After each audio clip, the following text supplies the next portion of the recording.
बच्चों बच्चों ये वीडियो देखते ही आपके जो है दिमाग की बत्ती खुल जाएगी।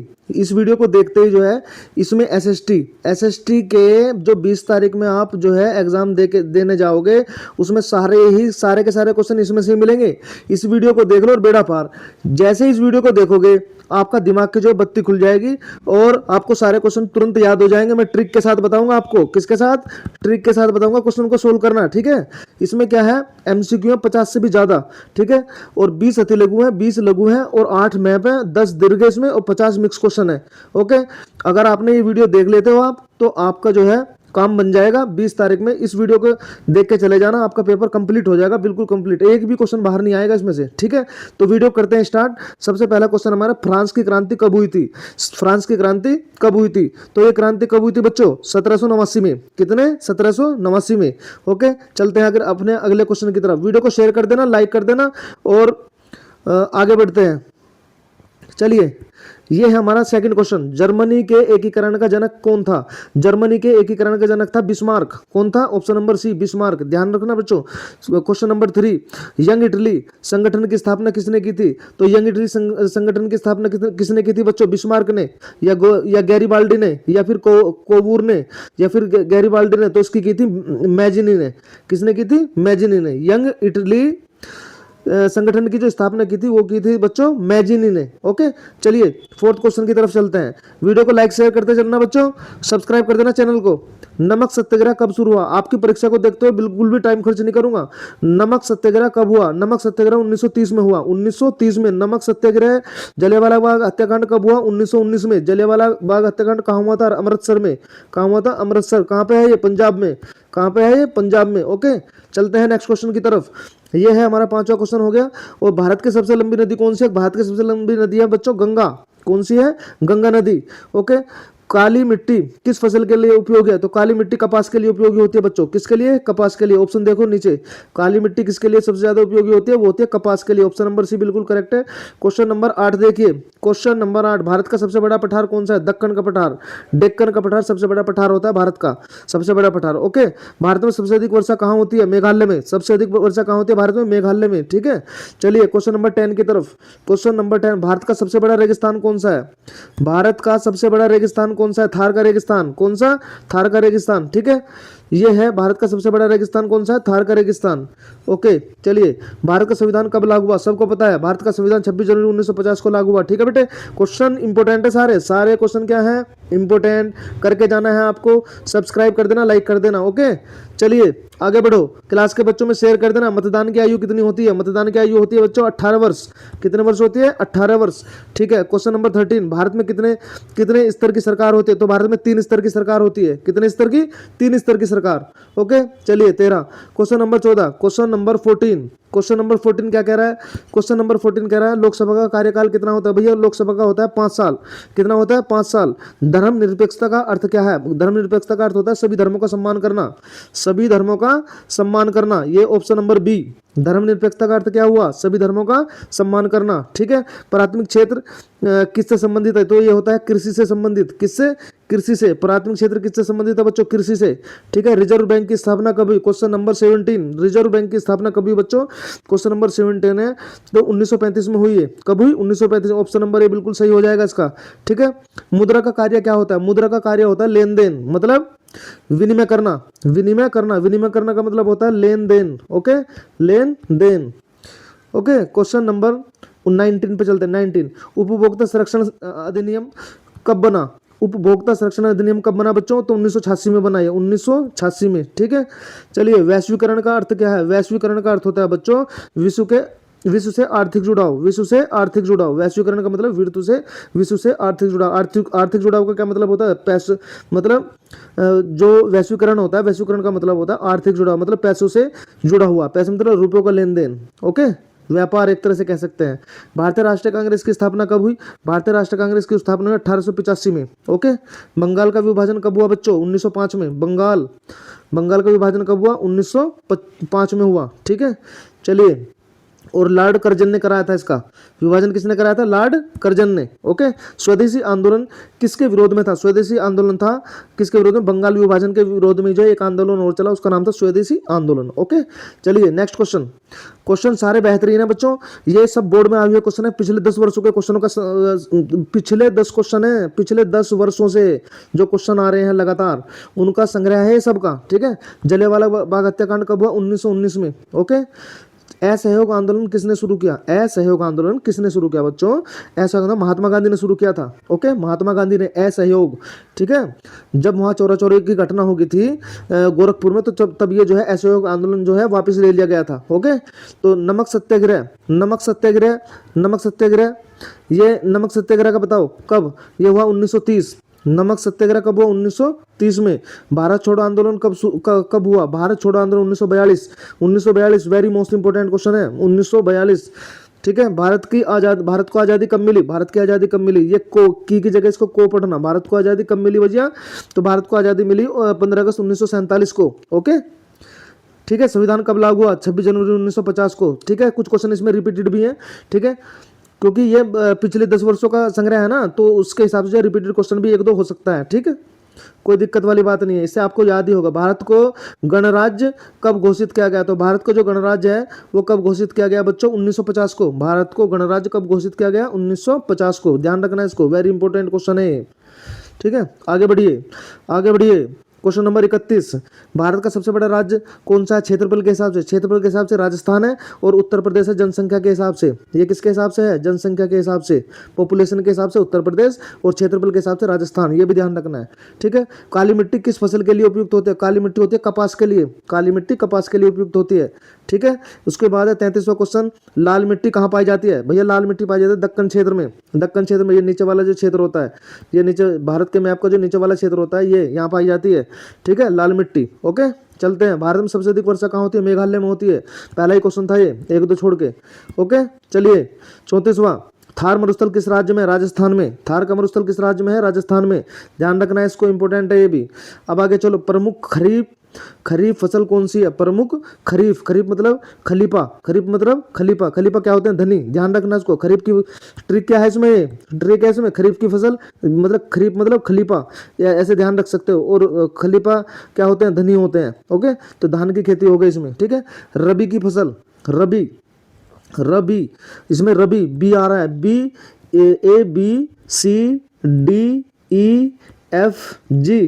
ठीक है, बी से बाद में कौन आएगा? जी। तो ये ध्यान रख लेना, गेहूं। ठीक है, रबी की फसल कौन सी होती है? गेहूं। ओके, चलो, भारत की सबसे लंबी नदी कौन सी है? गंगा नदी। भारत की सबसे लंबी नदी कौन सी है? गंगा नदी। ओके, इसके बाद दामोदर नदी किस लिए प्रसिद्ध है? तो भैया दामोदर नदी हमारे बाढ़ के लिए प्रसिद्ध। ओके, दामोदर नदी किस लिए प्रसिद्ध है? बाढ़ के लिए। सुंदरवन डेल्टा, सुंदरवन किसका उदाहरण है? डेल्टा। सुंदरवन किसका उदाहरण है? डेल्टा का। सुंदरवन किसका उदाहरण है? डेल्टा का। इसके बाद अर्थशास्त्र के क्वेश्चन देखो, भारत की अर्थव्यवस्था किस प्रकार की है? तो भारत की अर्थव्यवस्था है बच्चों मिश्रित अर्थव्यवस्था। ठीक है, कैसी है? मिश्रित। इंपॉर्टेंट क्वेश्चन है। भारतीय आय का प्रमुख स्रोत क्या है? भारतीय आय का प्रमुख स्रोत है उत्पादन। भारतीय आय का प्रमुख स्रोत क्या है? उत्पादन। यानी कि अगर हम उत्पादन करेंगे तो हमारी आय बढ़ेगी। उत्पादन का मतलब है हम ज़्यादा से ज़्यादा सामान बनाएंगे। ओके, ठीक है। बैंक का मुख्य कार्य क्या है? जमा करना और ऋण देना। बैंक का मुख्य कार्य होता है जमा करना और ऋण देना। ठीक है। इसके बाद 44वां क्वेश्चन, मुद्रा का मुख्य कार्य बताओ। मुद्रा का मुख्य कार्य क्या होता है? विनिमय का माध्यम। ठीक है। इसके बाद स्वयं सहायता समूह किससे संबंधित है? स्वयं सहायता समूह होता है ग्रामीण विकास से, ग्रामीण विकास से। ओके, लोकतंत्र में सत्ता किसके पास होती है? जनता के पास। लोकतंत्र में सत्ता किसके पास होती है? जनता के पास। ठीक है। उसके बाद भारत में कितने स्तर की सरकारें हैं? भारत में 3 स्तर की सरकारें हैं। समझ गए? ठीक है। पंचायत चुनाव कितने वर्ष में होते हैं? पंचायत चुनाव होते हैं बच्चों 5 वर्ष में। कितने वर्ष में? 5 वर्ष में होते हैं। ठीक है। इसके लोकसभा के सदस्यों का कार्यकाल कितना होता है? 5 वर्ष। ठीक है। राज्यसभा का कितना होता है? ये आप बताओगे कमेंट्स बॉक्स में। ठीक है, इसका 5 वर्ष होता है। ठीक है। एक तो होती है देखो लोकसभा, एक होती है राज्यसभा, राज्यसभा, राज्यसभा। ठीक है। तो संसद के 3 वे होते हैं, लोकसभा, राज्यसभा और राष्ट्रपति। राष्ट्रपति, समझ गए? ये तीनों ये संसद में आते हैं। ओके, संसद की बात अगर होगी तो लोकसभा, राज्यसभा और राष्ट्रपति, इन तीनों की बात होगी। ठीक है, आगे चलो। राज्यसभा स्थायी सदन है, क्योंकि राज्यसभा होता है स्थायी सदन, क्योंकि कभी भंग नहीं किया जा सकता इसको। लोकसभा क्या होता है?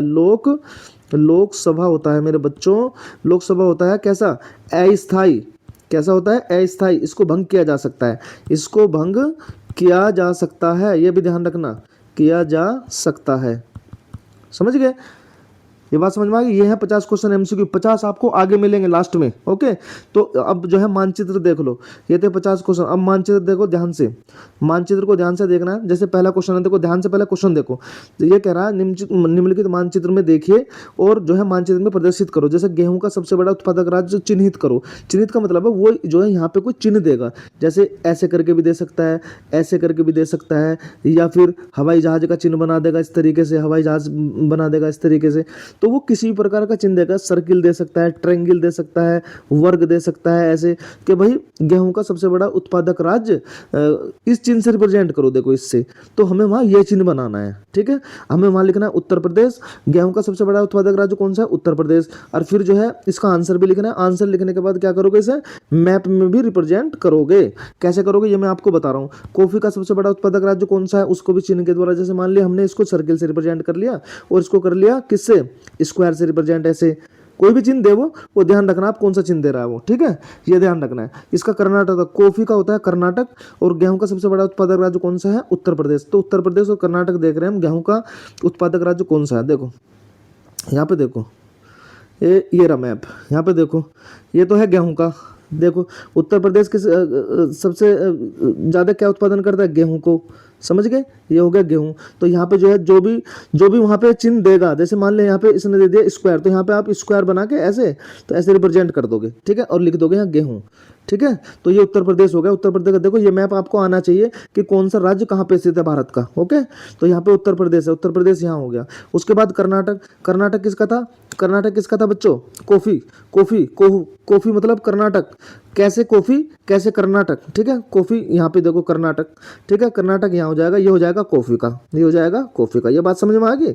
दो तो हो गए हमारे भाई, गेहूं का यहाँ, कॉफी का यहाँ। बात समझ में आ गई? थोड़ा ध्यान से देखो भाई, गेहूं का तो ये होगा। अब कॉफी को मान लो हमने ट्रायंगल से रिप्रेजेंट किया, तो यहाँ पे क्या करोगे? ट्रायंगल। अगर उसमें ट्रायंगल आता है तो आपको ट्रायंगल बना के रिप्रेजेंट कर देना है और आंसर में लिखना है कॉफी। ये बात समझ में आ गई? ठीक है, आगे बढ़ो, आगे बढ़ो। यहाँ पे देखो ये दो क्वेश्चन थे यहाँ पे देखो कॉफी और कर्नाटक। इसके बाद दो तीन क्वेश्चन इसके नीचे हैं इसी मैप के। देखो मूंगफली का सबसे बड़ा उत्पादक राज्य कौन सा है? मूंगफली का सबसे बड़ा उत्पादक राज्य कौन सा है भैया? गुजरात। तो हमें गुजरात देखना है। उत्तर प्रदेश के गंगा जलमार्ग का टर्मिनल स्टेशन कहाँ पे है? ये है वाराणसी। कहाँ पे है? वाराणसी। वाराणसी जो कि उत्तर प्रदेश में ही है। ठीक है, तो वाराणसी और गुजरात देखना है। मूंगफली का गुजरात, मूंगफली, मूंग में गया आ रहा है तो गुजरात हो गया। ठीक है, और यहाँ पे उत्तर प्रदेश के गंगा, गंगा मतलब वाराणसी, वाराणसी काशी, यहाँ वहाँ पे गंगा बहती है। ठीक है, तो यहाँ पे ये हो गया, तो इसका मतलब गुजरात। गुजरात देखो कहाँ पे है, यहाँ देखो ध्यान से, सारे बच्चे यहाँ देखो ध्यान से, ये है गुजरात बेटे, गुजरात। गुजरात में कहीं भी मान लिया इसका दर्शा रहा, इसका कह रहा है कि भाई तीर के निशान से दर्शाओ, तो तीर का निशान बनाओगे ऐसे और यहाँ पे दर्शा दोगे गुजरात के, कहीं भी दर्शा देना गुजरात में, तो यहाँ पे ये हो जाएगा क्या? मूंगफली। क्या हो जाएगा यहाँ? मूंगफली। यहाँ पे लिख देना मूंगफली। ठीक है, उसके बाद क्या था? वाराणसी उत्तर प्रदेश में। देखो यहाँ वाराणसी है तो वाराणसी का लिख दोगे यहाँ पे जो है जलमार्ग है, क्या है ये? जलमार्ग। ओके, यहाँ पे ये वाराणसी का लिख दिया। ऐसे लिखना है आपको, और कुछ चिन्ह देगा वो, किसी चिन्ह से रिप्रेजेंट करो। तो मान लिया आपको ट्रायंगल दे दिया, ट्रायंगल के सिवाय आपको कोई और भी आकृति दे सकता है वो, जैसे कि आपको ये दे दिया, बीच में ऐसे करके रिप्रेजेंट करना है। ध्यान रखना आपको किससे रिप्रेजेंट करवा रहा है। तो यहाँ पे जो है ये चिन्ह और बना देना, बस चिन्ह बनाना है आपको। जैसे मूंगफली का दे दिया उसने, सर्किल दे दिया, तो आप जो है सर्किल बना दोगे ऐसे। समझ गए? ठीक है, गुजरात की राजधानी गांधीनगर है, तो गांधीनगर पास में है उसके। ठीक, तो मूंगफली सबसे ज्यादा कहाँ होती है? गुजरात में। मूंग गै मतलब गुजरात। समझ गए? जल मतलब वाराणसी में गंगा बहती है, तो वहां पे जल वो हो गया जो इसका क्वेश्चन का दिया हुआ है। गंगा जलमार्ग, राष्ट्रीय जलमार्ग 1 टर्मिनल चिन्हित करना है, तो ये वाराणसी में। अब खनिज तेल का सबसे अधिक उत्पादन करने वाला राज्य कौन सा? खनिज का है महाराष्ट्र। खनिज तेल का सबसे अधिक उत्पादन करने वाला राज्य कौन सा है? वो था मुंबई, यानी कि महाराष्ट्र। तो मुंबई कहाँ है? महाराष्ट्र। हमें देखना पड़ेगा महाराष्ट्र देखो कहाँ पे है। महाराष्ट्र बच्चों देखो यहाँ ध्यान से देखना, महाराष्ट्र हरे कलर में देखो, ये दिख रहा महाराष्ट्र। तो यहाँ पे जो है कहीं भी दिखा दोगे, तीर का निशान लगा दोगे इस तरीके से, ये है महाराष्ट्र। खनिज तेल उत्पादक महाराष्ट्र। समझ गए, इस तरीके से। तो इसको 4 हिस्सों में बांट सकते हो तुम। 4 हिस्सों में देखो, एक हिस्सा तो ये होगा और ये होगा, ये है पूर्वी हिस्सा, ये क्या है पूर्वी, ये क्या है पश्चिमी हिस्सा, ये क्या है पश्चिमी हिस्सा, ऊपर वाला क्या है उत्तरी हिस्सा, और नीचे वाला क्या है दक्षिणी हिस्सा। समझ गए इस बात को, इस बात को समझ गए। ये पूर्वी हिस्सा है, पूर्वी हिस्सा ये होता है सारा, ये सारा पूर्वी हिस्सा है, समझ गए। और ये है पश्चिमी हिस्सा, इधर वाला पूरब मतलब ईस्ट, और ये वेस्ट, और ये नॉर्थ, और ये साउथ। समझ गए इस तरीके से, समझे। आगे बढ़िए, आगे बढ़िए। तो ये था हमारा क्वेश्चन, मूंगफली का गुजरात हो गया, और यहाँ पे किसका वाराणसी होगा, खनिज तेल का क्या होगा महाराष्ट्र होगा, मुंबई। अब जो अगला मानचित्र देखो, मानचित्र कहीं लेकर आया हूं बेटा आपके, ताकि क्वेश्चन गलत ना हो। निम्नलिखित स्थानों को भारत के मानचित्र में दर्शाइए। वह स्थान जहां नील की खेती करने वाले किसानों का आंदोलन हुआ। भाई नील की खेती करने वाले किसानों का आंदोलन कहाँ हुआ, चंपारण, जो कि बिहार में है। तो बिहार को देखना पड़ेगा हमें, बिहार कहाँ है। वह स्थान जहाँ सर्वप्रथम सवर्ण अवज्ञा आंदोलन प्रारंभ किया था, वो कहाँ हुआ था, गुजरात में। सविनय अवज्ञा आंदोलन कहाँ शुरू हुआ था, वो हुआ था गुजरात में, दांडी। ठीक है, दांडी एक जगह है वहां पे। तो सबसे पहले देखो, नील की खेती वाला चंपारण बिहार में हुआ था। नील की खेती वाला कहाँ हुआ था बच्चों, चंपारण बिहार में। तो यहाँ पे बिहार में, यहाँ पे लगा दोगे निशान इस तरीके से। चलो मैं पेन बदल लेता हूँ, यहाँ पे इस पेन को देख लो, यहाँ से ये इस तरीके से यहाँ लगा दोगे निशान, और निशान लगा के क्या कर दोगे, यहाँ पे कर दोगे चंपारण। क्या कर दोगे, चंपारण, जो कि बिहार में है, जो कि बिहार में नील की खेती होती थी, या बिहार में, ठीक है, चंपारण में। ठीक है, उसके बाद नीचे वाला क्वेश्चन क्या था हमारा, नीचे वाला क्वेश्चन याद करो, याद करो नीचे वाला क्वेश्चन क्या था। अब हम याद क्या करें, देख लेते हैं। वह जहां सर्वप्रथम सविनय अवज्ञा आंदोलन प्रारंभ होता, तो दांडी में होता, गुजरात में है। जो दांडी कहाँ है, गुजरात में। गुजरात हमारे यहाँ, तो यहाँ को थोड़ा सा ऐसे करके बस, जो भी ये ध्यान रखना कि वहाँ पे जो है चिन्ह कौन सा दे रखा। चिन्ह या तो ये मिलेगा आपको, या ट्रायंगल मिलेगा, या स्क्वायर मिलेगा, या कुछ और झंडे के आकार का मिल सकता है, इस तरीके से। समझ गए। तो ये चिन्ह आपको यहाँ लगाना है, कौन से क्वेश्चन में कौन से चिन्ह से रिप्रेजेंट करना है, ये बात जरूरी है, इंपॉर्टेंट। तो यहाँ पे मान ले ये था ये चिन्ह, तो यहाँ पे इससे कर दोगे। तो ये क्या, गुजरात का दांडी है, ये गुजरात का दांडी। सवर्ण अवज्ञा आंदोलन यहाँ से प्रारंभ हुआ था, दांडी से, जो कि गुजरात में है। समझ गए, ये दोनों क्वेश्चन समझ गए। इसके बाद आगे बढ़ो, आगे बढ़ो। वह स्थान जहाँ कांग्रेस के अधिवेशन में पूर्ण स्वराज की मांग की गई थी, तो वह कहाँ है स्थान, वो स्थान है लाहौर में। लाहौर, जो कि अब पाकिस्तान में है। लाहौर कहाँ है, पाकिस्तान में। कांग्रेस के अधिवेशन में पूर्ण स्वराज्य की मांग कहाँ हुई थी, लाहौर में हुई थी। तो लाहौर में पूर्ण स्वराज्य की तो हुई थी लाहौर में, और जो स्वराज्य की मांग हुई थी वो कहाँ हुई थी भैया, नागपुर में। वो कहाँ हुई थी, नागपुर में। ठीक है, ये भी ध्यान रखना है, अगर स्वराज आए या पूर्ण स्वराज आए, ये भी ध्यान रखना है।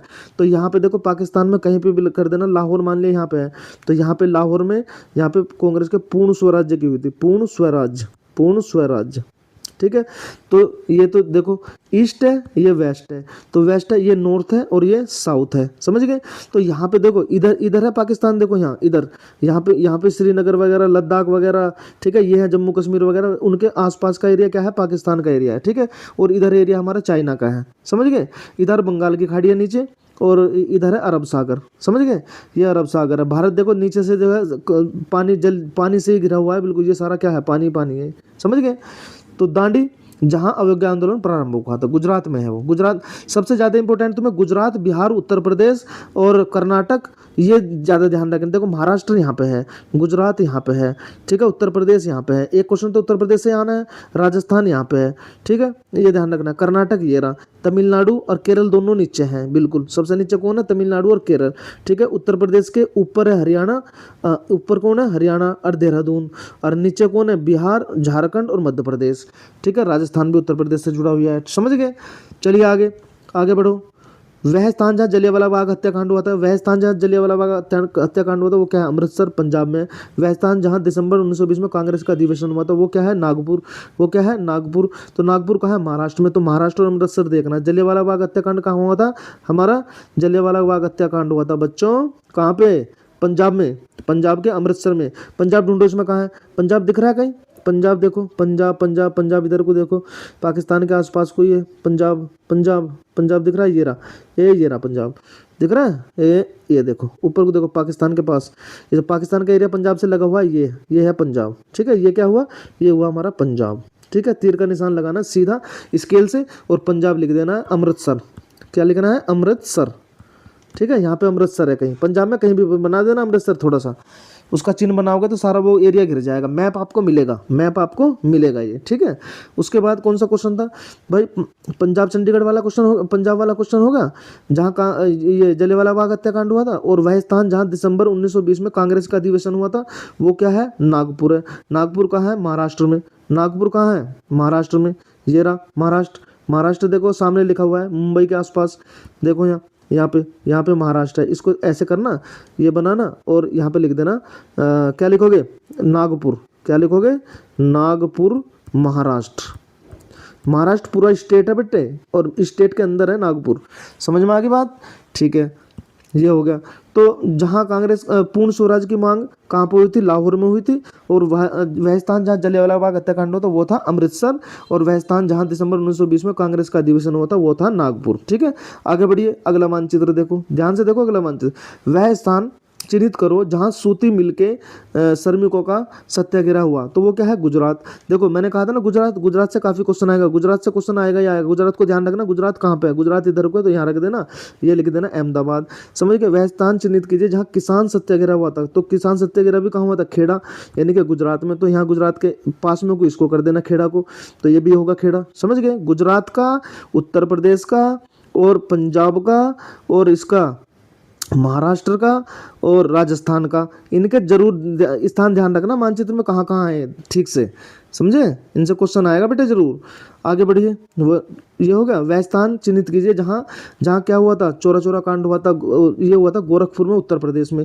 गोरखपुर के उत्तर प्रदेश में हुआ था। अब उत्तर प्रदेश का देखो, उत्तर प्रदेश में का एरिया देखो, ये है उत्तर प्रदेश का एरिया है, लखनऊ ये रहा।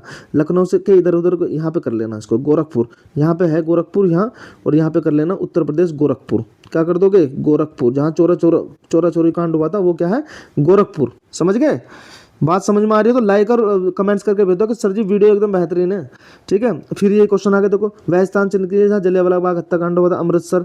अब देखो अगला क्वेश्चन देखो, वह स्थान जहाँ सूती मित्र के श्रमिकों का सत्याग्रह, अहमदाबाद। ये तो वही क्वेश्चन आगा, फिर दोबारा से वही क्वेश्चन आगा बच्चों, खेड़ा यही आगा। इसके बाद चलिए चौरा चोरी वही आगा। यहाँ पे देखो, पश्चिम बंगाल का एक समुद्री पत्तन मानचित्र में, पश्चिम बंगाल का एक समुद्री पत्तन यानी कि बंदरगाह मानचित्र में चिन्हित करो। चिन्हित करो मान लीजिए इसके त्रिभुज के द्वारा चिन्हित करवाना या किसी और चीज के द्वारा चिन्हित करवाना, वो आप देख लो, चिन्ह आपको मिलेगा, बस आपको वहाँ चिन्ह बनाना है। जैसे हल्दिया, पश्चिम बंगाल का एक समुद्री पत्तन बंदरगाह कौन सा है, हल्दिया। ये कहाँ है, पश्चिम बंगाल में। तो पश्चिम बंगाल में हल्दिया, हल्दिया पे चलो, पश्चिमी बंगाल में चलो, हल्दिया पर। यहाँ पे देखो पश्चिम बंगाल कहाँ है, ये देखो हरे से कलर में राइट साइड में देखो, बांग्लादेश के पास, ठीक है। ये है पश्चिमी बंगाल। तो यहाँ पे क्या हुआ, ये है हमारा ये क्या है, बंदरगाह। ये क्या है, बंदरगाह। यहाँ पे जो है बंदरगाह है, ठीक है। बंदरगाह मतलब कौन सा होता है, जहाँ पे जो है पानी के जहाज आकर जो है रुकते हैं, तो यहाँ पे है ये, ठीक है। ये है यहाँ पे, यहाँ पे है। पश्चिम बंगाल में नीचे को मिलेगा जहाँ पे पानी का एरिया है, ठीक है। इसके आसपास ही मिलेगा बंदरगाह, क्योंकि यहाँ पे समुद्री जहाज आता है ना, तो वहाँ पे मिलेगा ये, समझ गए। तो यहाँ पे हल्दिया है, हल्दिया एक जगह है, हल्दिया लिख देना और पश्चिम बंगाल लिख देना, ठीक है। महाराष्ट्र की राजधानी क्या है, महाराष्ट्र की राजधानी मुंबई है। तो मुंबई को हम जो है चित्र इसके द्वारा रिप्रेजेंट कर सकते हैं। देखो ध्यान से, महाराष्ट्र की राजधानी क्या है, मुंबई, ये रहा मुंबई, ये रहा, ठीक है। महाराष्ट्र की राजधानी क्या है, मुंबई, यहाँ पे। तो मुंबई को ऐसे रिप्रेजेंट कर सकते हैं यहाँ पे इस तरीके से, समझ गए। ये क्या हो जाएगा, मुंबई। मानचित्र समझ में आ गए। मानचित्र इस तरीके से करना, बस ये ध्यान रखा, आपको चिन्ह मिलेगा क्वेश्चन के सामने, आपको जो है चिन्ह मिलेगा। चाहे तो वो चिन्ह ऐसा दे दे, देखो उनकी मर्जी की बात है, चिन्ह ऐसा दे दो, चिन्ह दे दो, वो एक्स लिखो, वहाँ पे क्या लिखो, मुंबई की जगह क्या लिखना, एक्स। वहाँ पे जहाँ पे मुंबई है वहाँ पे क्या लिखना, एक्स लिखना या वाई लिखना, इस तरीके से चिन्ह आएंगे, ठीक है। चिन्ह कैसा भी दे सकते हैं, ये ध्यान रखना, आप इनमें कन्फ्यूज मत हो जाइए, ठीक है। आगे बढ़ो। अब है बॉक्साइट उत्पादन का एक क्षेत्र मानचित्र में चिन्हित करो। तो ये है कोरापुट, ये कहाँ है, उड़ीसा में। बॉक्साइट उत्पादन, मैग्नीज उत्पादन, ये है बालाघाट, ये है मध्य प्रदेश में। उत्तर प्रदेश का एक 10 लाख जनसंख्या वाला नगर बताओ कौन सा है, वो है कानपुर। तो हमें कानपुर देखना है, बालाघाट मध्य प्रदेश है वो देखना है, कोरापुट कहाँ है, उड़ीसा में, वो देखना है। भाई बॉक्साइट का कहाँ होता है, कोरापुट में, ठीक है। मैग्नीज का कहाँ होता है, बालाघाट में। देखो बेटा ये तो आपको जो है लर्न करने पड़ेंगे, ये लर्न करने पड़ेंगे, जब तो वहाँ चिन्हित कर पाओगे। भाई मैग्नीज उत्पादन का एक क्षेत्र मानचित्र में चिन्हित करना है, जहाँ पे मैग्नीज का उत्पादन होता है, तो वो है मध्य प्रदेश, ठीक है। उत्तर प्रदेश का एक 10 लाख से भी ज़्यादा जनसंख्या वाला नगर जो है मानचित्र में वो कानपुर है, समझ गए। तो यहाँ पे देखो कानपुर, सबसे पहले कानपुर करो, उत्तर प्रदेश का जो 10 लाख से ज़्यादा जहाँ पे वो है, तो यहाँ पे कानपुर देखो, लखनऊ से पहले ही पड़ा है इधर से।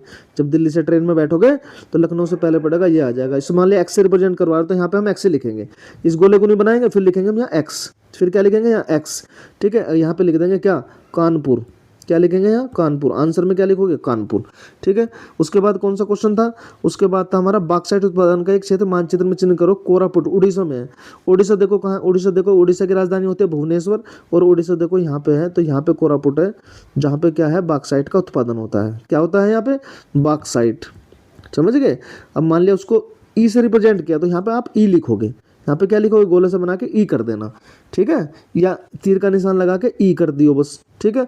अब ये इतना बड़ा एरिया, आपको ये पता नहीं भाई वो ये है कहाँ जगह, तो आप जो है उड़ीसा में कहीं पे भी कर देना इधर उधर को, ठीक है। आपको खाली मानचित्र मिलेगा, उन्हें ये पता लगना चाहिए कि भाई ये उड़ीसा में है, ठीक है।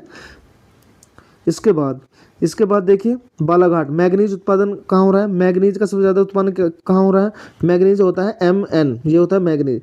बालाघाट कहाँ है भैया, मध्य प्रदेश में। अब मध्य प्रदेश में आ जाओ, बालाघाट में, मध्य प्रदेश ये रहा। मध्य प्रदेश की राजधानी क्या है, मध्य प्रदेश की राजधानी भोपाल है, यहाँ पे ये रहा पीला सा क्षेत्र, ठीक है। उत्तर प्रदेश से और राजस्थान से मिला हुआ एरिया है इसका, गुजरात से भी मिल रहा है एरिया, महाराष्ट्र से भी मिल रहा है, छत्तीसगढ़ से भी मिल रहा है इसका एरिया, ठीक है। ये बिल्कुल बीच में है महाराष्ट्र, मध्य प्रदेश की राजधानी होती है भोपाल, समझ गए।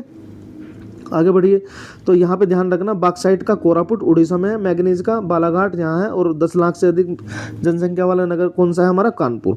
तो बेटे ये हमारे मानचित्र थे, मैंने तुम्हें 8-7 मानचित्र समझा दिए। इन वीडियो को जो है रिवाइज कर करके एक दो बार देखोगे तो सब कुछ समझ में आ जाएगा, ठीक है। अब हम चलते हैं अपने अति लघुत्तरीय और लघुत्तरीय क्वेश्चन की तरफ, ठीक है। अब सबसे पहले देखो क्वेश्चन, देखो ये देखो, भारतीय संविधान के मुख्य उद्देश्य क्या है, भारतीय संविधान का मुख्य उद्देश्य क्या है बच्चों, ध्यान से देखो, ठीक है। वीडियो अगर समझ में आ रही तो भैया लाइक कर देना और सब्सक्राइब कर देना, ठीक है।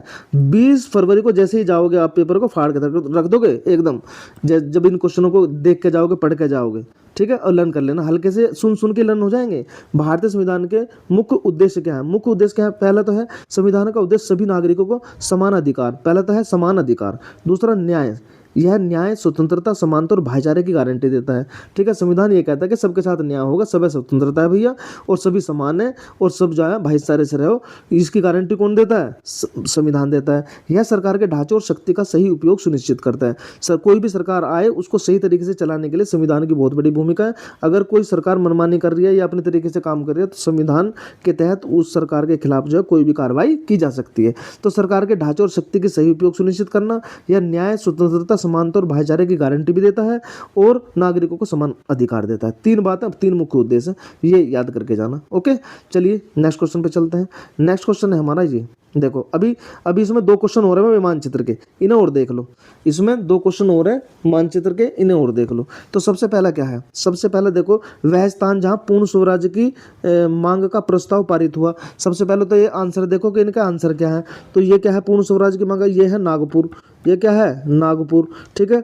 1920 में कांग्रेस का अधिवेशन कहाँ हुआ था, ये भी कहाँ हुआ था, नागपुर में हुआ था, समझ गए, दिसंबर 1920 में। वह जनपद जहाँ जलियांवाला बाग हत्याकांड हुआ था वो क्या था, अमृतसर, जो कि कहाँ है, पंजाब में, अमृतसर, ये कहाँ, पंजाब में, और ये कहाँ, महाराष्ट्र में, ये कहाँ है, महाराष्ट्र में, समझ गए। इन्हें लिख लो कॉपी पे अलग, ठीक है। वह स्थान जहाँ आनंद भवन स्थित है वो कौन सा है, प्रयागराज, जो कि पहले क्या था, इलाहाबाद था, जो कि क्या था, इलाहाबाद, उत्तर प्रदेश में ये, ठीक है। वह स्थान जहाँ सूती मिल श्रमिकों ने पहला सत्याग्रह किया था, तो वो क्या है, अहमदाबाद, वो क्या है, अहमदाबाद। अहमदाबाद कहाँ है, अहमदाबाद है गुजरात में, अहमदाबाद, और ये कहाँ है, गुजरात में, समझ गए, ये गुजरात में है। तो देखो गुजरात में आपको अहमदाबाद यहाँ पे वो लगाना है मैप में, ठीक है।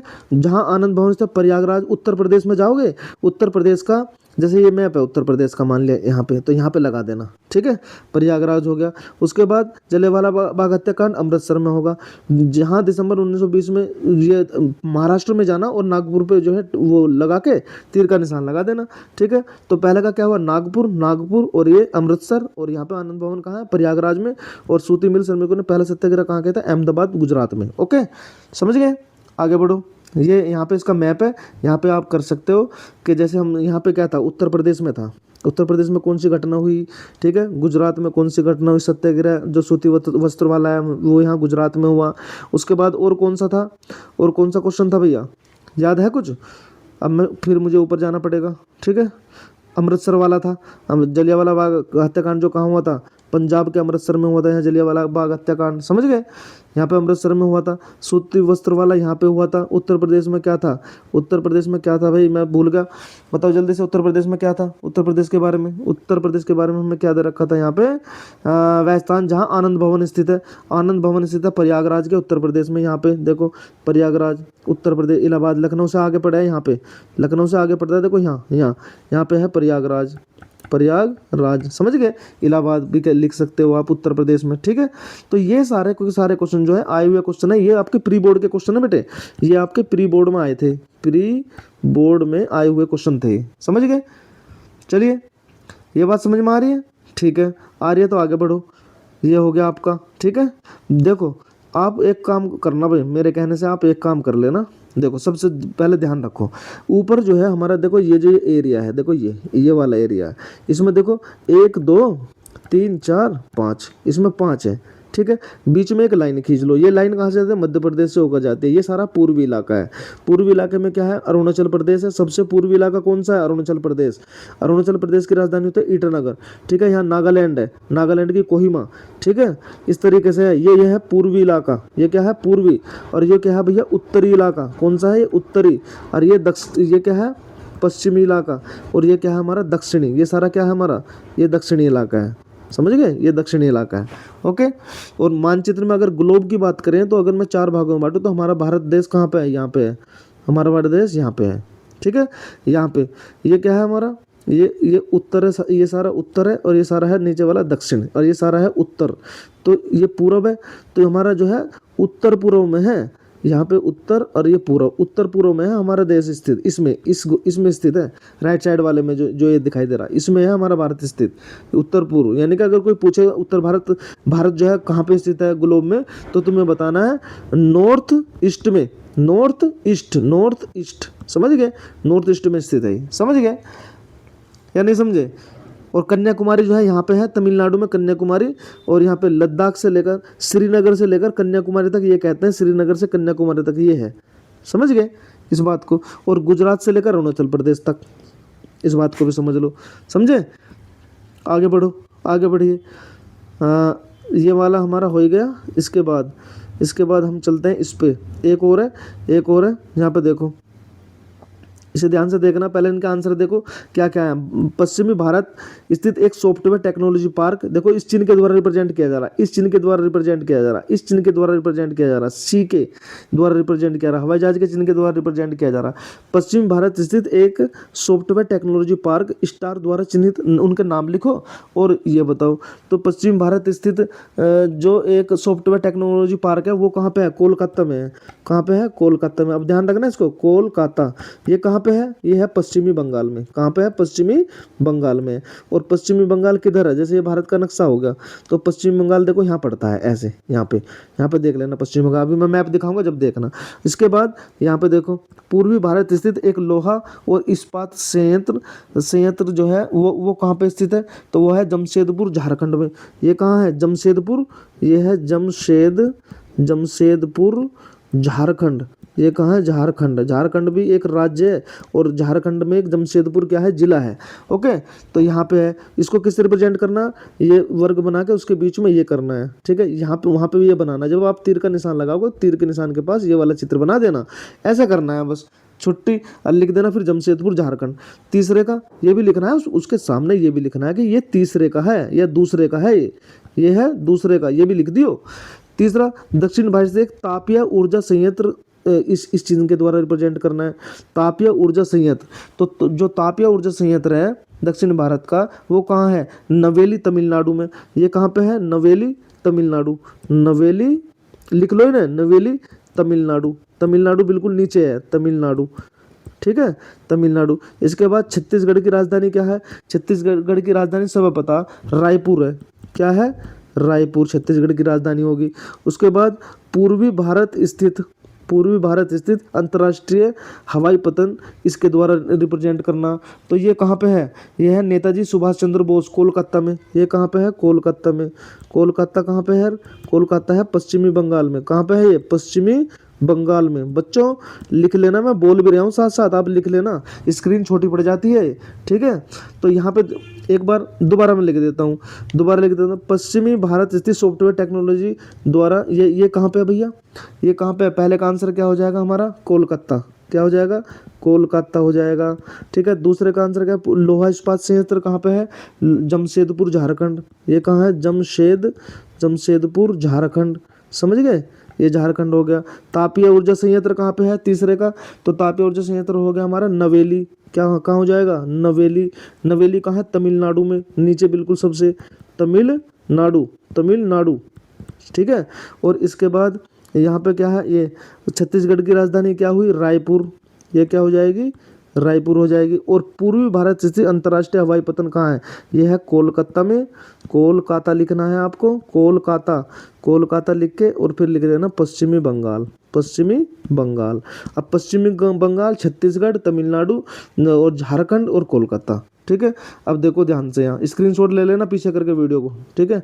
तो एक तो हमारा था छत्तीसगढ़, देखो रायपुर हो गया, एक था पश्चिमी बंगाल यहाँ पे हो गया, ठीक। और क्या था, एक था तमिलनाडु सबसे नीचे हो गया, ठीक है। और क्या था, दो तो हमारे पश्चिम बंगाल के ही थे, ये हो गया। और क्या था हमारा, बताओ, और दूसरा कौन था, छत्तीसगढ़ हो गया था, तमिलनाडु हो गया, ये होगा।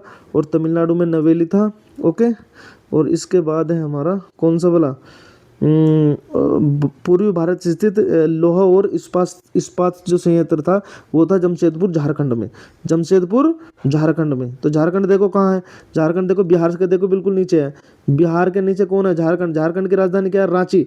यहाँ पे देखो झारखंड, ये है हमारा, ठीक है। जमशेदपुर झारखंड, जमशेदपुर लिखना है यहाँ पे। पूर्वी भारत स्थित एक लोहा और इस्पात संयंत्र, इस्पात का जो, जहाँ पे इस्पात का जो कारखाना लगा हुआ है, मतलब बड़ा वो लगा हुआ है, तो वो कहाँ है, जमशेदपुर झारखंड में, ठीक है। आगे बढ़ूँ, ठीक है। तो ये थे क्वेश्चन हमारे मानचित्र के। अब आगे बढ़िए, बहुत इंपॉर्टेंट क्वेश्चन है बच्चों, सारे बहुत ज़्यादा इंपॉर्टेंट क्वेश्चन है, मैं आपके लिए काफ़ी इंपॉर्टेंट क्वेश्चन लेकर आया हूँ, ठीक है। तो यहाँ पे देखो, भारत में लोकतंत्र क्यों महत्वपूर्ण है, भाई भारत में लोकतंत्र क्यों महत्वपूर्ण है, ठीक है। लोकतंत्र में जनता अपने प्रतिनिधियों को चुनती है, सभी को समान अधिकार देती है, यह सभी को समान अधिकार देता है लोकतंत्र। और लोकतंत्र में जनता अपने प्रतिनिधियों को चुनती है, पहली बात तो देखो ये हुई। दूसरी बात, यह सभी को समान अधिकार देता है लोकतंत्र। तीसरी बात क्या हुई, इससे भ्रष्टाचार और अन्याय कम करने में मदद मिलती है, किससे, लोकतंत्र से। भ्रष्टाचार और अन्याय को कम करने में मदद मिलती है। इसके बाद महात्मा गांधी का सत्याग्रह क्या था, तो उसमें क्या लिखना है बच्चों, आपको कितना लिखना है, ये देखो ध्यान से। सत्याग्रह का मतलब है सत्य के लिए आग्रह, मतलब सत्य पर अडिग रहना। अहिंसा मतलब हिंसा ना करना, लड़ना झगड़ना नहीं है, क्या करना है, अहिंसा, मतलब हिंसा नहीं करनी है हमें, अहिंसा के माध्यम से विरोध करना है। मतलब हमें किसी का विरोध करना है तो भी आराम से करना है, ये नहीं कि हम जो है लठ डंडे चला लगे। इसे गांधी जी ने अंग्रेजों के खिलाफ आज़ादी के लिए इस्तेमाल किया था सत्याग्रह को, और यह आंदोलन जनता में जागरूकता और सहयोग बढ़ाता है। सत्याग्रह आंदोलन का क्या मतलब हुआ, जनता में जागरूकता और सहयोग को बढ़ाया, ठीक है। तो ये इसका महात्मा गांधी का सत्याग्रह क्या था, ये था, ठीक है। अहिंसा के प्रति लड़ाई थी और अंग्रेजों के खिलाफ आज़ादी के लिए इस्तेमाल किया गया था इसको, और ये जनता में जागरूकता बढ़ाने के लिए किया गया था और सहयोग बढ़वाने के लिए किया गया था, समझ गए। भारत के राष्ट्रीय प्रतीक कौन कौन से हैं, उनके महत्व लिखो। भारत के राष्ट्रीय प्रतीक देख लो ध्यान से, ये छोटे छोटे क्वेश्चन है बच्चों, बिल्कुल छोटे छोटे क्वेश्चन है, ये लघु उत्तरीय क्वेश्चन है, ठीक है। अति लघु अभी और भी आगे। भारत के राष्ट्रीय प्रतीक कौन कौन से हैं और उनके महत्व क्या हैं, तो पहला था राष्ट्रीय ध्वज, एकता और स्वतंत्रता का प्रतीक है। राष्ट्रीय पशु बाघ है, शक्ति और साहस का प्रतीक है। राष्ट्रीय पक्षी है मोर, जो है सुंदरता और गौरव का प्रतीक है। राष्ट्रीय खेल हमारा हॉकी और खेल भावना और देश की पहचान है। भारत के राष्ट्रीय प्रतीक कौन कौन से हैं, 4 हैं, 1 राष्ट्रीय ध्वज, 2 3 4। राष्ट्रीय खेल हॉकी है, खेल भावना और देश की पहचान के लिए। राष्ट्रीय पक्षी क्या है, मोर, सुंदरता और गौरव का प्रतीक। राष्ट्रीय पशु क्या है, बाघ, शक्ति और साहस का प्रतीक। और राष्ट्रीय ध्वज एकता और स्वतंत्रता का प्रतीक है। ये याद रखोगे। राष्ट्रीय प्रतीक कौन कौन से हैं, उनका महत्व क्या है, महत्व भी साथ में लिखा है, ये है महत्व, इनका महत्व क्या है। जैसे मान लो राष्ट्रीय ध्वज है तो उसका महत्व क्या है, एकता और स्वतंत्रता का प्रतीक, याद कर लेना बच्चों इसको, ठीक है। आगे बढ़िए, भारतीय स्वतंत्रता संग्राम के कौन कौन से चरण थे? भारतीय स्वतंत्रता संग्राम के मुख्य चरण कौन कौन से थे? पहला चरण था 1857 का विद्रोह, पहली स्वतंत्रता क्रांति बोला जाता है इसको। दूसरा चरण था 1885 कांग्रेस की स्थापना होगी। फिर पहला तो ये, दूसरा हो गया। तीसरा क्या था? मुख्य चरण पूछ रहा है, भारतीय स्वतंत्रता संग्राम के मुख्य चरण कौन कौन से थे? तो पहला तो था 1857 की क्रांति, दूसरा 1885 कांग्रेस की स्थापना हुई, 1919 से 1947 तक महात्मा गांधी का नेतृत्व तीसरा चरण। और इसमें विभिन्न आंदोलन जैसे असहयोग, नमक सत्याग्रह, भारत छोड़ो आंदोलन, ये सारे सम्मिलित थे। तीसरे चरण में सब सम्मिलित थे, ठीक है। और दूसरे में ये और पहले में ये, समझ गए? भारतीय स्वतंत्रता संग्राम के मुख्य चरण कौन कौन से थे, ये ध्यान रखना है। इसके बाद नेक्स्ट क्वेश्चन देखो, भारत में प्रथम पंचायत, भारत में ग्राम पंचायत का महत्व क्या है? भाई यह स्थानीय स्तर पर, मतलब जो गांव में, स्थान में, यहाँ मान ली यहाँ पे है तो इस गांव में एक पंचायत होगी भैया, इस स्तर पर जनता की समस्याओं का समाधान होता है। अब पंचायती लोग बैठे, उन्होंने क्या काम किया, भाई जनता में कुछ दिक्कत होगी तो जो पंचायती जो है उसका सोल्यूशन कर देती है। तो यह स्थानीय स्तर पर जनता की समस्याओं का समाधान करता है। ग्राम पंचायत का महत्व बता रहा हूँ मैं। पहला महत्व ये हो गया। दूसरा, गाँव में विकास कार्यों की निगरानी भी करता है, विकास हुआ है नहीं हुआ। तीसरा, लोकतंत्र की नींव को भी मजबूत करता है। ग्राम पंचायत 3 काम करता है। सबसे पहला, यह स्थानीय स्तर पर जनता की समस्याओं का समाधान करेगा, गांव में विकास की निगरानी रखेगा और लोकतंत्र को नींव पर मजबूत करेगा, ठीक है। तो ये हुए भारत में ग्राम पंचायत का महत्व। इंपॉर्टेंट क्वेश्चन है बच्चों, भारत में आर्थिक विकास में शिक्षा का क्या योगदान है? बहुत ही इंपॉर्टेंट क्वेश्चन है भाई। आर्थिक विकास में शिक्षा का क्या योगदान हो सकता है? शिक्षा, पहला, शिक्षा जो है योग्य और कुशल जनशक्ति तैयार करती है। अब सबसे पहले लोगों को कुशल बनाती है और जनशक्ति को तैयार करती है। नई तकनीक, दूसरा क्या है, नई तकनीक और व्यवसाय को अपनाने में मदद करती है। अगर किसी के पास शिक्षा है तो वो नई तकनीक बना सकता है और उद्योग धंधे विकसित कर सकता है, मतलब नए नए उद्योग धंधे विकसित करता है, जिससे जो है लोगों को रोजगार मिल सकता है, ठीक है। शिक्षा ही वो हथियार है, ठीक है। 1 और 1 2, अर्थात गरीबी कम करने और जीवन स्तर सुधारने में सबसे बड़ी भूमिका किसकी होती है? शिक्षा की होती है। तो ठीक है, गरीबी कम करने, नई तकनीकी और शिक्षा योग कुशल जनशक्ति तैयार करने में, ओके। इसके बाद आते हैं पर्यावरण के क्वेश्चन। इनके जो है स्क्रीनशॉट लेते रहना बच्चों, याद करने के लिए। सारे इंपॉर्टेंट क्वेश्चन है आपके, ठीक है, पिछले बोर्ड में आए हुए सब क्वेश्चन है, ठीक है। पर्यावरण संरक्षण क्यों आवश्यक है? पर्यावरण संरक्षण तो बहुत आवश्यक है, इसे बना के भी लिख सकते हो आप। नंबर 1, जीवन के लिए साफ हवा और पानी बिल्कुल चाहिए, ना तो बीमार पड़ सकते हैं। जंगल, नंबर 2, जंगल और प्रकृति संसाधन संतुलन बनाए रखते हैं। अगर हम जंगल कट जाएंगे तो प्राकृतिक संतुलन बिगड़ जाएगा, समझ गए? तो प्राकृतिक संसाधन और कौन है? जंगल है और हमारे पशु पक्षी हैं, ये सब क्या है? ये पर्यावरण के अंतर्गत ही तो आते हैं। अगर यही नहीं रहेंगे तो हमारा जीने का कोई मतलब नहीं, ठीक है। तीसरा है प्रदूषण और जलवायु परिवर्तन को रोकने में मदद करता है, मतलब इनसे जो है कम प्रदूषण होता है। ये क्या करते हैं? प्रदूषण को कम बढ़ावा देते हैं, क्योंकि ऑक्सीजन देते हैं। जो पेड़ पौधे होते हैं उनसे क्या मिलती है हमें? वन और जंगल होते हैं, उनसे ऑक्सीजन वगैरह मिलती है, ठीक है।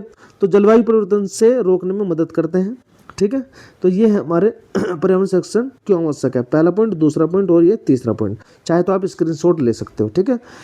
इसके बाद भारत में पहली महिला सशक्तिकरण क्या है? महिला सशक्तिकरण क्या है और इसके क्या लाभ है?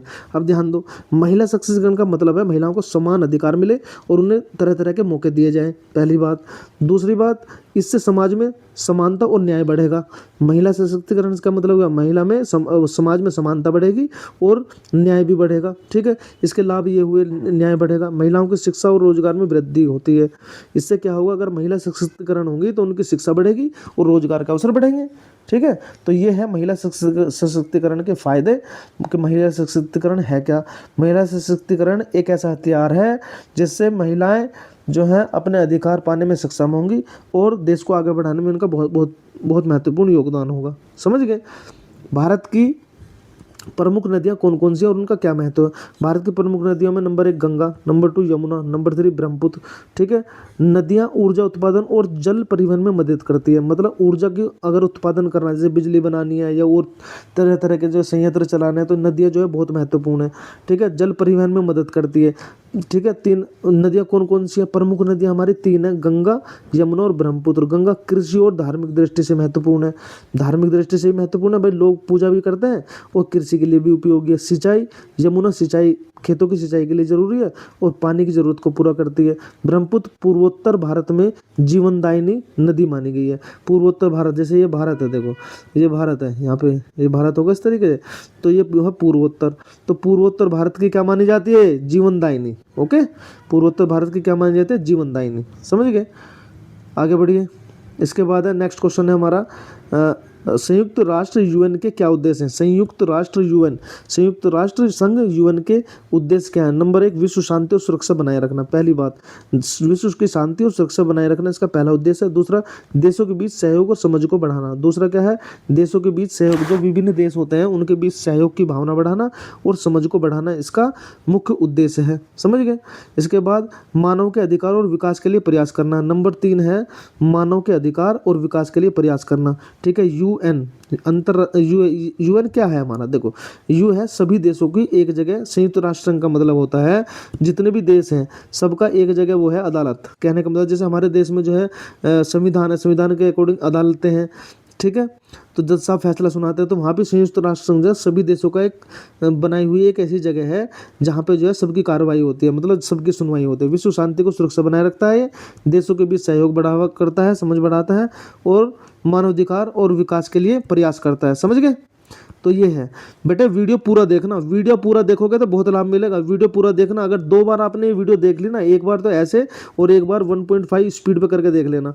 जैसे ही स्पीड पे करके देखोगे तो वीडियो एकदम सारी समझ में आ जाएगी और आपके दिमाग में छप जाएगा पेपर ऐसा का ऐसे ही। ठीक है, भारत में उद्योग और व्यापार का क्या महत्व है? भारत में उद्योग और व्यापार का क्या महत्व है? उत्तर देखो, ठीक है, यह रोजगार और आय का मुख्य स्रोत है। भाई उद्योग धंधे ना होंगे तो रोजगार कहाँ से मिलेगा और आय कैसे बढ़ेगी? ठीक है, और व्यापार का क्या महत्व है? देश की आर्थिक स्थिति मजबूत करता है व्यापार भी और उद्योग भी।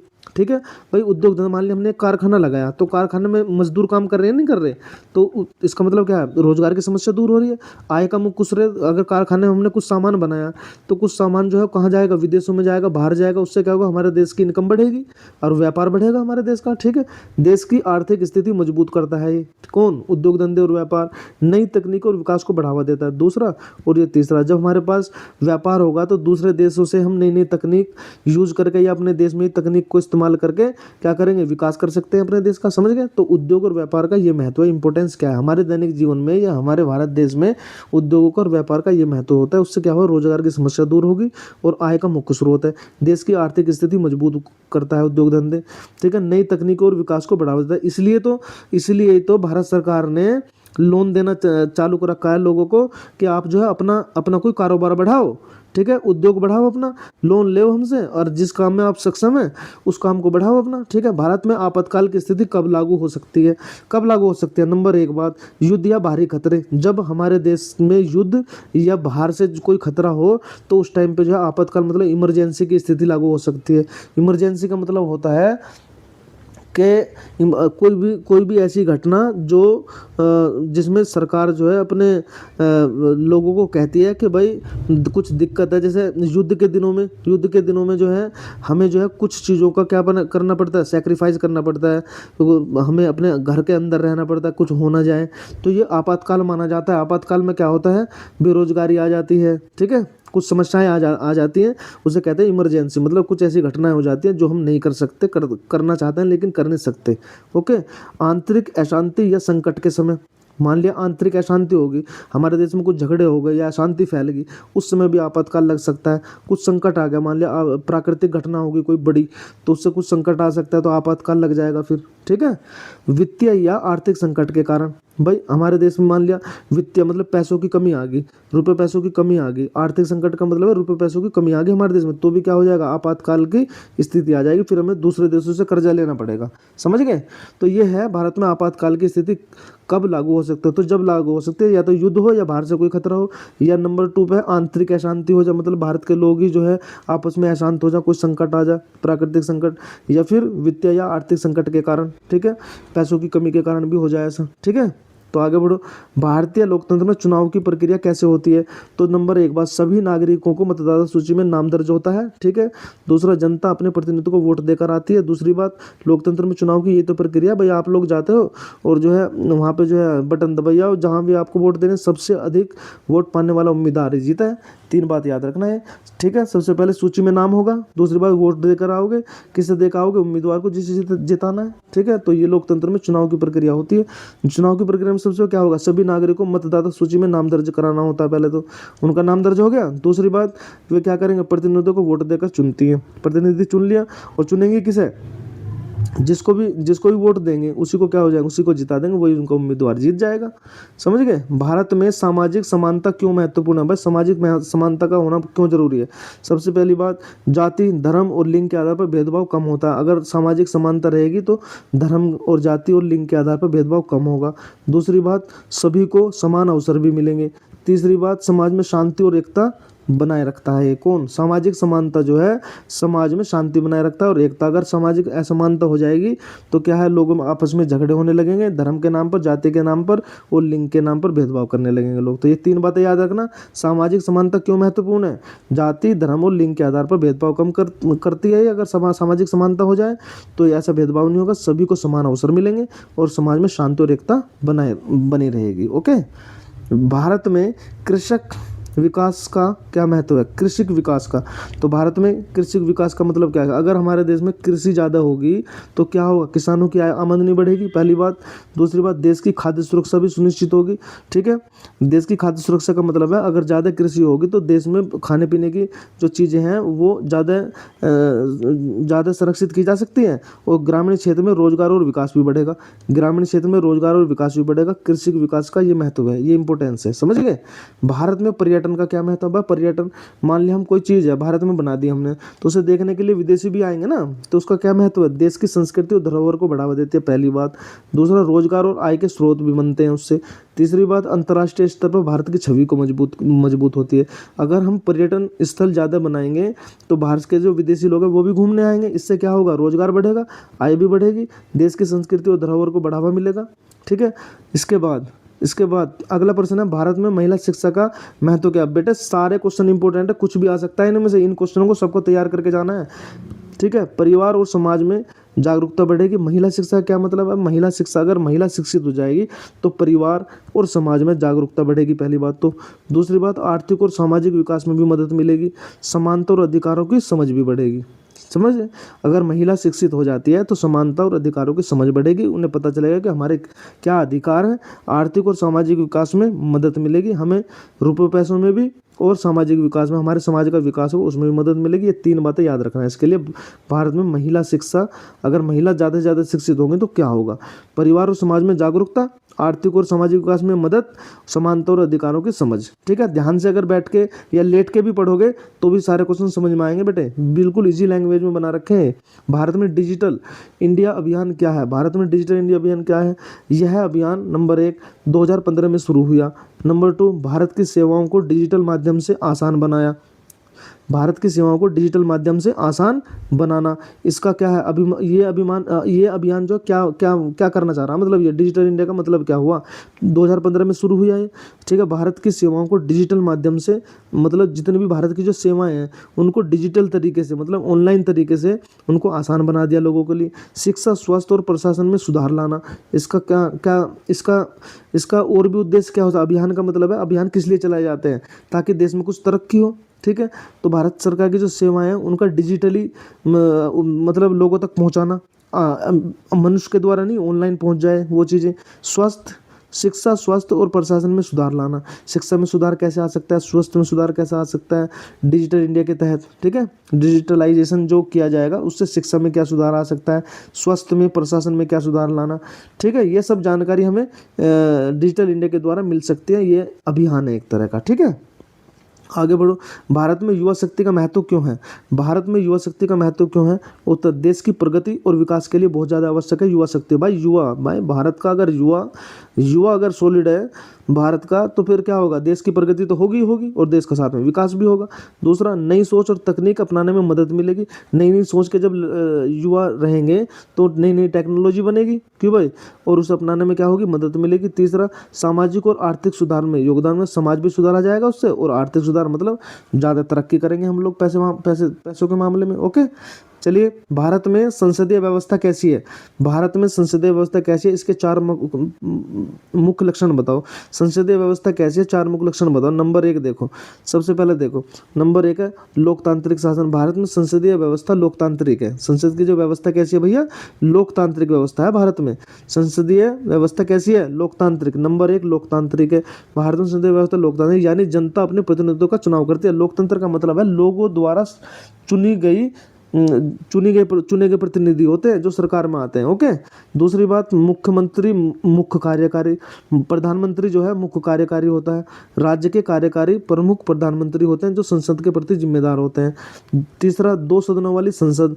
भारत की संसद में 2 सदन होते हैं, लोकसभा और राज्यसभा। ठीक है, उसके बाद चौथा, विभाजन और संतुलन, कार्यकारी, विधायी और न्यायिक शाखाएं अलग होती हैं और एक दूसरे पर संतुलन बनाए रखती है। समझ गए, तो ये क्वेश्चन भी इंपॉर्टेंट है। ये क्वेश्चन भी बच्चों बहुत इंपॉर्टेंट है। भारत में संसदीय व्यवस्था कैसी है, इसके 4 प्रमुख लक्षण बताओ। ये चारों लक्षण जो है याद करके जाना। ठीक है, महामंडली का क्या आशय है, इसके 2 प्रमुख कारण और प्रभाव बताओ। महामंडली का मतलब है विशाल और शक्तिशाली संगठन या गुट। मंडली मतलब मंडली लगा के बैठे हो, मतलब एक तरह का गुट बना के बैठे हो, जैसे क्लास में बैठ जाते हैं बच्चे या खड़े हो जाते हैं कहीं, इस तरीके से समझो इसे। तो महामंडली का मतलब है विशाल, यानी कि बड़ा, शक्तिशाली संगठन या गुट जो अक्सर राजनीतिक, आर्थिक या सामाजिक कारणों से गठित होते हैं। या तो राजनीतिक कारणों से गठित होंगे भाई, राजनीति में कारणों से, या फिर आर्थिक या फिर सामाजिक कारणों से गठित होते हैं। तो महामंडली का आशय क्या है, महामंडली का आशय हुआ ये। ठीक, यह महामंडली का मतलब है गुट बना के रहना, चाहे वो राजनीति के उससे हो, चाहे वो आर्थिक से हो, चाहे वो सामाजिक से हो। ठीक है, यह अलग अलग राज्यों या देशों के बीच सहयोग या शक्ति प्रदर्शन करने के लिए है। ओके, और ठीक है, नंबर 2, महामंडली के प्रमुख कारण कौन कौन से हैं, 2। तो देखो ध्यान से, साझा हित और उद्देश्य। पहला है साझा हित और उद्देश्य, मतलब सभी का साझा हो, उसमें, और सभी की भलाई के लिए, और हमारा उद्देश्य होता है। सदस्य एक साझा लक्ष्य या लाभ के लिए एकजुट होते हैं। सभी सदस्य जो है साझा लक्ष्य रखेंगे, मतलब एक ही लक्ष्य होगा सबका, और लाभ के लिए एकजुट है, कुछ फायदा हो। सुरक्षा और शक्ति को बढ़ाना, छोटे समूह मिलकर बड़ी ताकत और प्रभाव बना सकते हैं। ठीक है, और महामंडली का क्या प्रभाव, अगर हम गुट बना के रहेंगे या एकता करके रहेंगे तो उसके क्या प्रभाव पड़ सकते हैं। देखो, सकारात्मक प्रभाव तो ये हुआ, सदस्य देशों, राज्यों के बीच सहयोग और विकास बढ़ेगा। ठीक है, नकारात्मक प्रभाव ये होता है, कभी कभी शक्तिशाली समूह छोटे देशों या कमजोर पक्ष पर दबाव डाल सकते हैं। भाई, शक्तिशाली समूह बन गया, मान लिया कई देशों का समूह बन गया मिल गया, तो वो छोटे कमजोर पक्ष को क्या कर सकते हैं, दबा सकते हैं। तो ये इसका नकारात्मक प्रभाव है और ये इसका सकारात्मक प्रभाव है। ठीक है, समझ गए। महामंदी क्या है, नेक्स्ट क्वेश्चन क्या है, महामंदी क्या है। भाई वीडियो पूरा देखियो बच्चों, वीडियो पूरा देखना, पूरा वीडियो देखोगे तो मजा आ जाएगा। ठीक है, अभी तो इसमें कई क्वेश्चन है जो खास है बिल्कुल। महामंदी क्या है, महामंदी क्या है, इसके 2 कारण और प्रभाव बताओ। ठीक है, महामंदी का अर्थ क्या है, महामंदी वह स्थिति है जब देश की अर्थव्यवस्था बहुत कमजोर हो जाती है, उद्योग, व्यापार और रोजगार में भारी गिरावट आती है, तो उसे क्या कहते हैं, महामंदी। महामंदी का मतलब है जब देश में बेरोजगारी फैल जाए बिल्कुल, और अर्थव्यवस्था क्या हो जा, बहुत कमजोर हो जाए, तो उस स्थिति में क्या कहेंगे, महामंदी आ गई भाई। उद्योग, व्यापार, रोजगार सब ठप हो जाए तो उस समय पे कहेंगे महामंदी आ गई। उत्पादन और आय कम हो जाती है और लोगों की खरीद क्षमता घट जाती है। भाई, जब उत्पादन ही नहीं होगा, जब आमदनी नहीं होगी, लोग खरीदेंगे कैसे, तो खरीद क्षमता क्या हो जाएगी, घट जाएगी। जब रोजगार नहीं मिलेगा, तो महामंदी के 2 कारण हो सकते हैं। मतलब महामंदी कब आ सकती है, सबसे पहले तो जब आ सकती है जब उद्योग और व्यापार में गिरावट आ जाए, उत्पादन कम होने से रोजगार घट जाएगा और आय घट जाएगी। ठीक है, उद्योग और व्यापार में कमी आ जाएगी। ठीक है, दूसरी बात है बाजार में मांग कम होना। अगर मान लिया हमारे देश में उत्पादन किसी चीज़ का ज़्यादा हो रहा है और उसकी मांग है कम, तो इसका मतलब क्या है, वो सस्ती बिकेगी तो हमारा रोजगार कम हो जाएगा, लोग कम खर्च करते हैं, जिससे आर्थिक गतिविधियाँ क्या हो जाएंगी, धीमी पड़ जाएंगी, पैसे हमारे पास जो है कम आएंगे, जिससे जो है वो हो जाएगा आर्थिक मंदी। ठीक है, अच्छा, महामंदी के 2 प्रमुख प्रभाव कौन से हैं। सबसे पहला, बेरोजगारी बढ़ाना, लोगों के पास काम नहीं होता मतलब महामंदी के दो प्रमुख प्रभाव कौन कौन से? सबसे पहला तो बेरोजगारी बढ़ जाए, इससे लोगों के पास काम नहीं होता और जीवन स्तर गिर जाता है। आर्थिक असमानता बढ़ती है, अमीर और गरीब के बीच अंतर और बढ़ जाता है। समझ गए? सबसे मेन बात है बेरोजगारी बढ़ जाए इससे, ठीक है। तो हमें जो है अपने देश में उत्पादन उन सारी वस्तुओं को करना है लगभग जिनकी मांग हो, जिनकी डिमांड हो, उस तरीके से हमें उत्पादन करना है, ठीक है। और दूसरे देशों पर डिपेंड नहीं रहना है आर्थिक मंदी से बचने के लिए। ओके, अब है सांप्रदायिक लोकतंत्र के लिए घातक क्यों है? सांप्रदायिकता, ध्यान से देखो, सांप्रदायिकता लोकतंत्र के लिए घातक क्यों है? ये क्वेश्चन बहुत बार पूछा गया है बच्चों। सांप्रदायिकता का अर्थ होता है धर्म या जाति के आधार पर अलगाव और संघर्ष फैला देना। मतलब धर्म के आधार पर या जाति के आधार पर अलगाव और लड़ाई कर लेना आपस में। दो प्रमुख कारण जो लोकतंत्र के लिए घातक हैं। पहला है सामाजिक एकता कमजोर होती है। सामाजिक एकता कमजोर जब लोग धर्म या जाति के आधार पर बंट जाते हैं, जिससे देश में भाईचारा और एकता कम होती है। दूसरा, राजनीतिक प्रभावित भी होती है। नेताओं द्वारा धर्म या जाति का उपयोग करके वोट बैंक बनाने की कोशिश लोकतंत्र की स्वतंत्रता और निष्पक्षता को कमजोर कर देती है, ठीक है। तो सांप्रदायिकता लोकतंत्र के लिए इसलिए घातक है क्योंकि अगर सांप्रदायिक लोग जाति पाति के आधार पर भेदभाव करने लगेंगे, धर्म के आधार पर भेदभाव करनेंगे, तो भैया लोग जो है आपस में विश्वास नहीं कर पाएंगे। और जब विश्वास नहीं कर पाएंगे तो काम कैसे चलेगा? उससे क्या हो जाएगा? विश्वास जब कम हो जाता है तो लोग एक दूसरे पर विश्वास करना कम कर देंगे, जिससे क्या होगा? सांप्रदायिकता फैलेगी और जो है वो लोकतंत्र के लिए क्या हो जाएगी? खतरा हो जाएगी। इसके प्रमुख कारण यही है, दो प्रमुख कारण जो लोकतंत्र के लिए घातक है। नंबर एक तो है सामाजिक एकता कमजोर होती है इससे, और ये हुआ राजनीति प्रभावित होती है, ठीक है। इसके बाद भारत में लौह अयस्क के उत्पादन में संक्षेप में लिखना है। भारत में लौह अयस्क के उत्पादन में संक्षेप में लिखिए। भारत में लौह अयस्क के प्रमुख क्षेत्र हैं झारखंड, छत्तीसगढ़, उड़ीसा, कर्नाटक और महाराष्ट्र। वीडियो रुक रुक के देखना बच्चों। जैसे वीडियो एक बार में नहीं देखी जा रही तो उसे रोक दो, फिर देखना आधे घंटे की वीडियो, फिर उसको पूरी देखना। एक समय ऐसे निकाल के करना ताकि हम वीडियो को पूरा देख सके, ठीक है। 1-2 घंटे लेट के बैठ के आराम से, तभी समझ में आएगी ये वीडियो। ओके, तो चलिए आगे। भारत में लौह अयस्क के उत्पादन के बारे में संक्षेप में लिखो। भारत में लौह अयस्क के प्रमुख क्षेत्र हैं झारखंड, छत्तीसगढ़, उड़ीसा, कर्नाटक और महाराष्ट्र। ये हैं लौह अयस्क के प्रमुख क्षेत्र, ठीक है। उसके उत्पादन में के बारे में लिखना है। सबसे पहला तो ये हो गया, उसके बारे में लिखना है हमें संक्षेप में।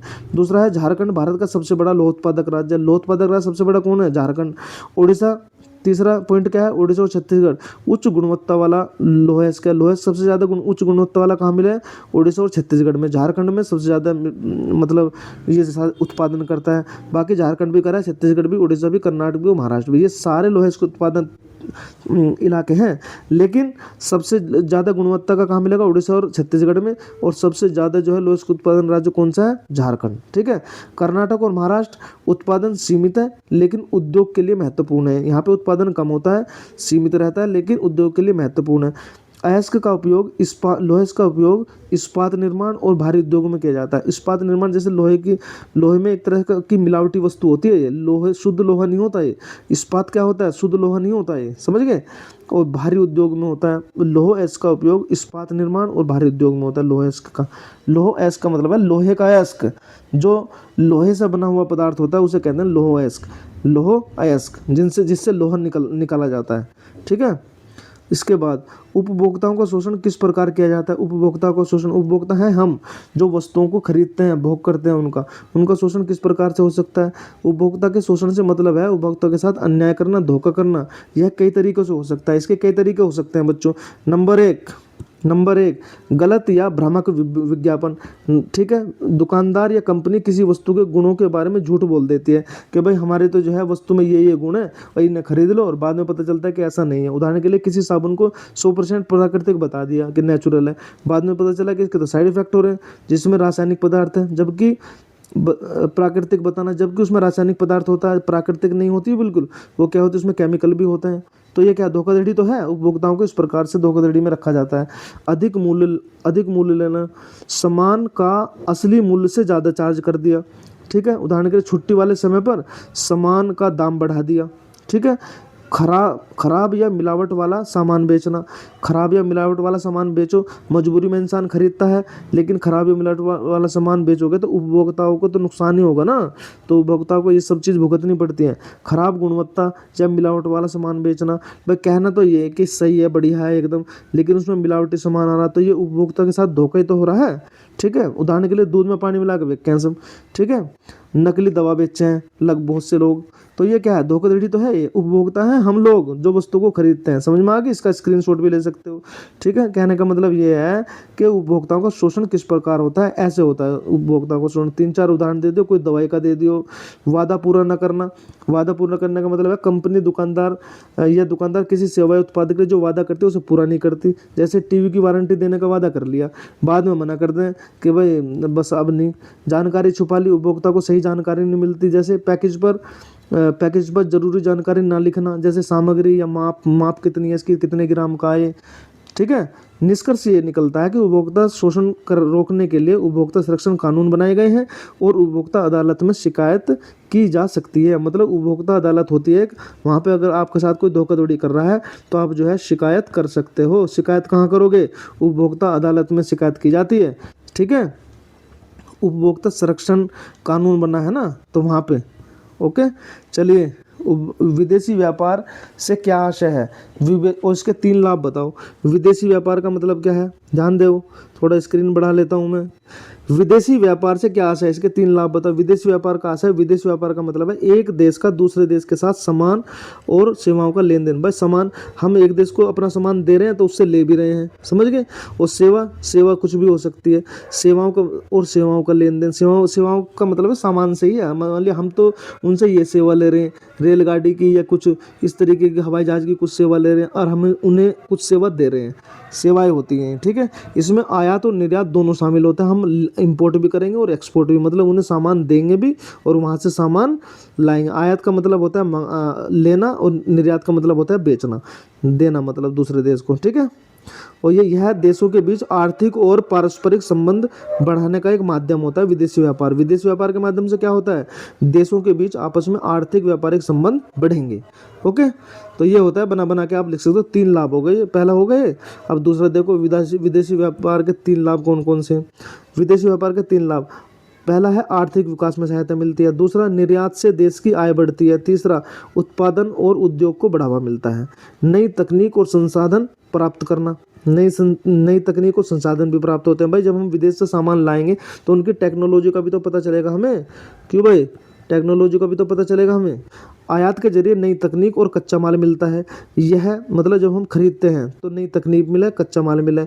यह उद्योग और विज्ञान के विकास में क्या करता है, मदद करता है और रोजगार के अवसर को भी बढ़ाता है। ठीक है, तो इसलिए विदेशी व्यापार जो है जरूरी है, विदेशों में व्यापार होना जरूरी है, रोजगार के अवसर भी मिलते हैं। समझ गए, व्यापार और उद्योग बढ़ने से लोगों के लिए रोजगार के अवसर बनते हैं, ग्रामीण और शहरी क्षेत्रों में आर्थिक गतिविधियां बढ़ती हैं। समझ गए, तो ये है क्वेश्चन, इंपॉर्टेंट क्वेश्चन चल रहे हैं सभी। ठीक है, बिल्कुल थको मत, इतनी जल्दी थको मत, थकना नहीं है, क्योंकि 20 तारीख में हमें झंडे गाड़ गाने हैं वहाँ पे। समझ गए, आगे बढ़िए। अभी कुछ क्वेश्चन बाकी हैं, बस थोड़े ही हैं, ज़्यादा नहीं है अब इसमें। महात्मा गांधी को सत्याग्रह पर एक टिप्पणी लिखो। बस टिप्पणी क्या, सत्य के लिए आग्रह। सत्याग्रह महात्मा गांधी की प्रमुख नीति थी। इसका अर्थ है सत्य पर अड़िग रहकर अहिंसा के माध्यम से विरोध करना। ठीक है, गांधी जी ने इसे ब्रिटिश शासन के खिलाफ स्वतंत्रता संग्राम में लागू किया। सत्याग्रह के मुख्य आंदोलन क्या है, सबसे असहयोग आंदोलन 1920 में, 1922 तक चलाई। फिर इसे वापस ले लिया, चोरा चोरी कांड जब हो गया तो इसको वापस ले लिया, असहयोग आंदोलन को। उसके बाद नमक सत्याग्रह, दांडी यात्रा अहमदाबाद में हुई थी, ये गुजरात में 12 मार्च 1930 को शुरू हुआ। भारत छोड़ो आंदोलन 8 अगस्त 1942 से 1945 तक चला। ठीक है, भारत छोड़ो आंदोलन ये इंपॉर्टेंट है बच्चों, तीनों आंदोलन में से कुछ ना कुछ आएगा जरूर। महात्मा गांधी को सत्याग्रह पर टिप्पणी लिखो। आपको लिखना है महात्मा गांधी की जो सत्याग्रह है टिप्पणी में लिखना है। पहला पॉइंट, सत्याग्रह महात्मा गांधी की प्रमुख नीति थी। दूसरा, इसका अर्थ है कि सत्य पर अड़िग रहकर अहिंसा के माध्यम से विरोध करना। तीसरा, गांधी जी ने इसे ब्रिटिश शासन के खिलाफ स्वतंत्रता संग्राम में लागू किया। सत्याग्रह के प्रमुख आंदोलन कौन कौन से हैं, असहयोग है, नमक सत्याग्रह, भारत छोड़ो आंदोलन। ठीक है, इतना लिखना है बस टिप्पणी में। ठीक है, और 4 नंबर पक्के। ओके, चलिए आगे बढ़ो। अब सत्याग्रह से जनता में साहस और एकता भी बढ़ती है। ठीक है, यह तरीका न केवल राजनीतिक संघर्ष में बल्कि समाज सुधार और अन्याय के खिलाफ भी उपयोगी माना गया। महात्मा गांधी के सत्याग्रह ने पूरे विश्व में अहिंसात्मक आंदोलन की मिसाल पेश की है। क्यों, ठीक है, महात्मा गांधी ने, ठीक है, बिना हिंसा किए आंदोलन करना, ये एक मिसाल है पूरे वर्ल्ड के लिए। ठीक है, इसके बाद फ्रांस की क्रांति कब हुई थी, यह, ठीक है, क्या थी, कब हुई थी और उसके क्या कारण थे, कब और क्या कारण थे इसके। फ्रांस की क्रांति देख लो, फ्रांस की क्रांति कब हुई थी। फ्रांस की क्रांति एक लोकतांत्रिक और सामाजिक आंदोलन थी। इसका उद्देश्य था राजशाही के अत्याचार और असमानता को समाप्त करना। जनता ने राजा और अमीर वर्ग के खिलाफ अधिकारों की मांग की। जनता ने राजा के और अमीर वर्ग के खिलाफ अधिकारों की मांग की। फ्रांस की क्रांति कब हुई थी? 1789 ईस्वी में हुई थी। फ्रांस की क्रांति के मुख्य कारण कौन कौन से हैं? 1789 में हुई थी। फ्रांस की क्रांति के मुख्य कारण कौन कौन से हैं बच्चों? फ्रांस की क्रांति के मुख्य कारण है आर्थिक कारण, तो ये हुआ नंबर 1 गरीब जनता पर भारी कर और भुखमरी।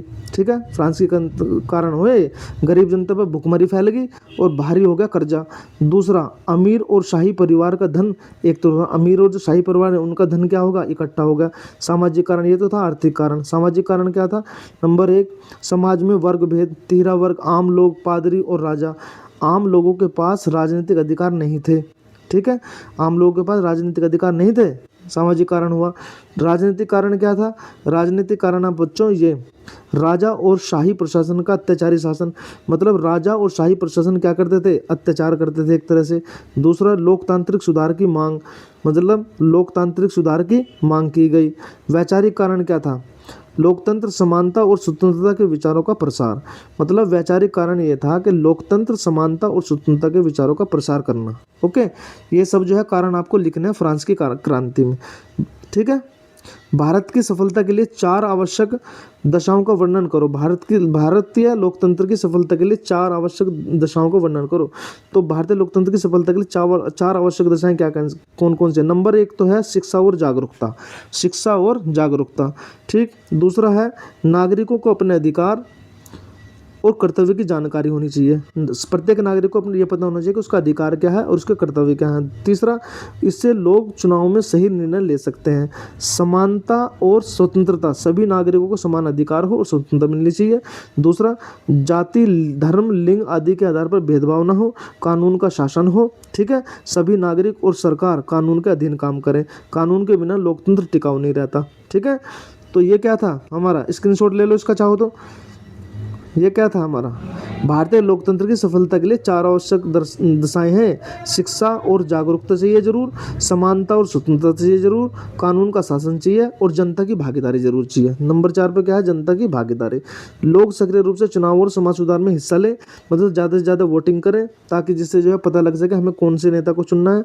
सरकार और नीतियों में जनता की सहभागिता लोकतंत्र की सफलता सुनिश्चित करती है, मतलब सरकार और नीतियों में, सरकार और जो सरकार के द्वारा जो नीतियां बनाई गई हैं उसमें जनता की सहभागिता होनी जरूरी है।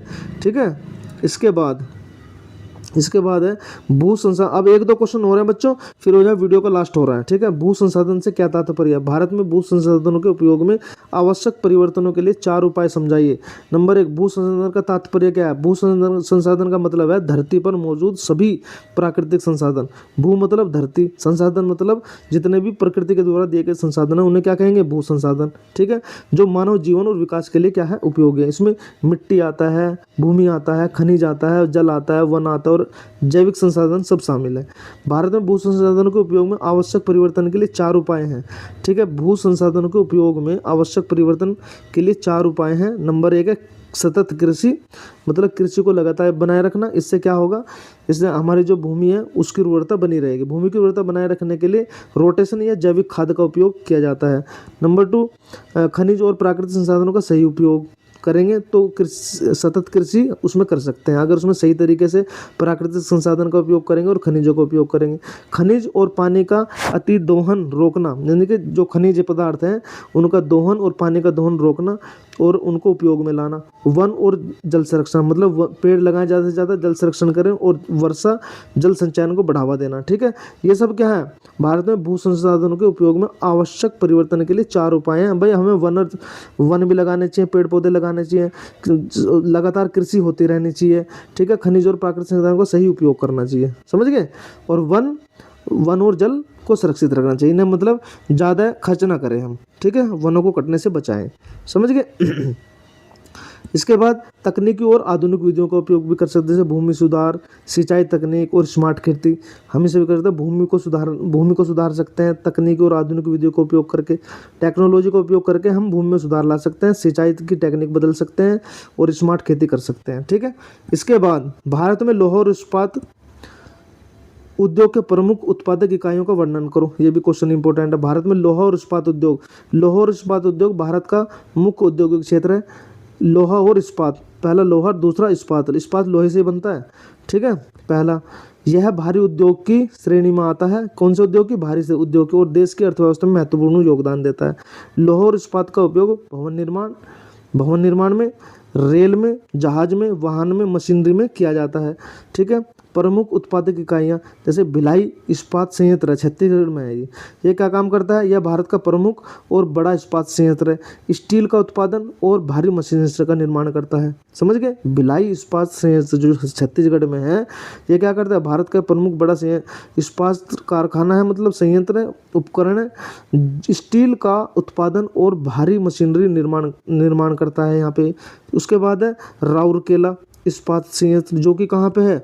उड़ीसा में। ध्यान रखना बच्चों इसको, राउरकेला कहाँ है? उड़ीसा में इस्पात संयंत्र है। लोहा इसकी उपलब्धता के कारण यहाँ स्टील उत्पादन होता है। दूसरा, रेलवे, औद्योगिक और निर्माण कार्यों के लिए स्टील बनता है। तीसरा, दुर्गापुर और बड़ौदा पश्चिम बंगाल और महाराष्ट्र, मध्य और पश्चिम भारत में लघु और मध्यम इस्पात इकाइयाँ हैं। मतलब पश्चिम बंगाल में और महाराष्ट्र में जो है इनकी छोटी छोटी इकाइयाँ, कारखाने हैं छोटे छोटे, जहाँ पे जो है स्टील वगैरह बनती है, ठीक है।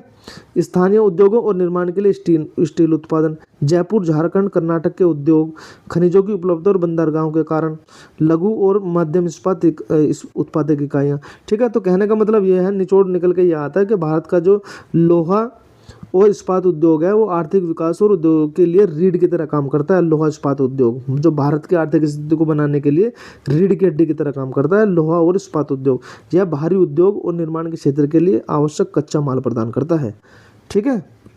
आगे बढ़िए, अब आ जाओ यहाँ पे पहाड़ी क्षेत्रों में, बस ये लास्ट क्वेश्चन कर रहा हूँ मैं। पहाड़ी क्षेत्रों में मृदा अपरदन को रोकने के लिए क्या कदम उठाए जाने चाहिए? पहाड़ी क्षेत्रों में मृदा अपरदन को रोकने के उपाय, ठीक है। पेड़ लगाना, ठीक है, पहली बात तो पेड़ लगाना। दूसरा, जंगलों की कटाई को रोकना, इससे क्या होगा? तीसरा, इससे मिट्टी स्थिर होगी और भूक्षरण कम हो जाएगा, मतलब भूमि का नुकसान कम होगा।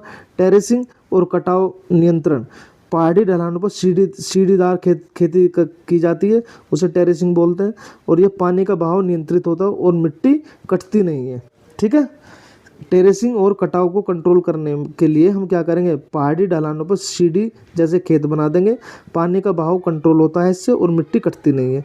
तो ऐसे जो हम पहाड़ी क्षेत्र में मृदा के अपरदन मतलब मृदा को कटने से बचा सकते हैं। समझ गए?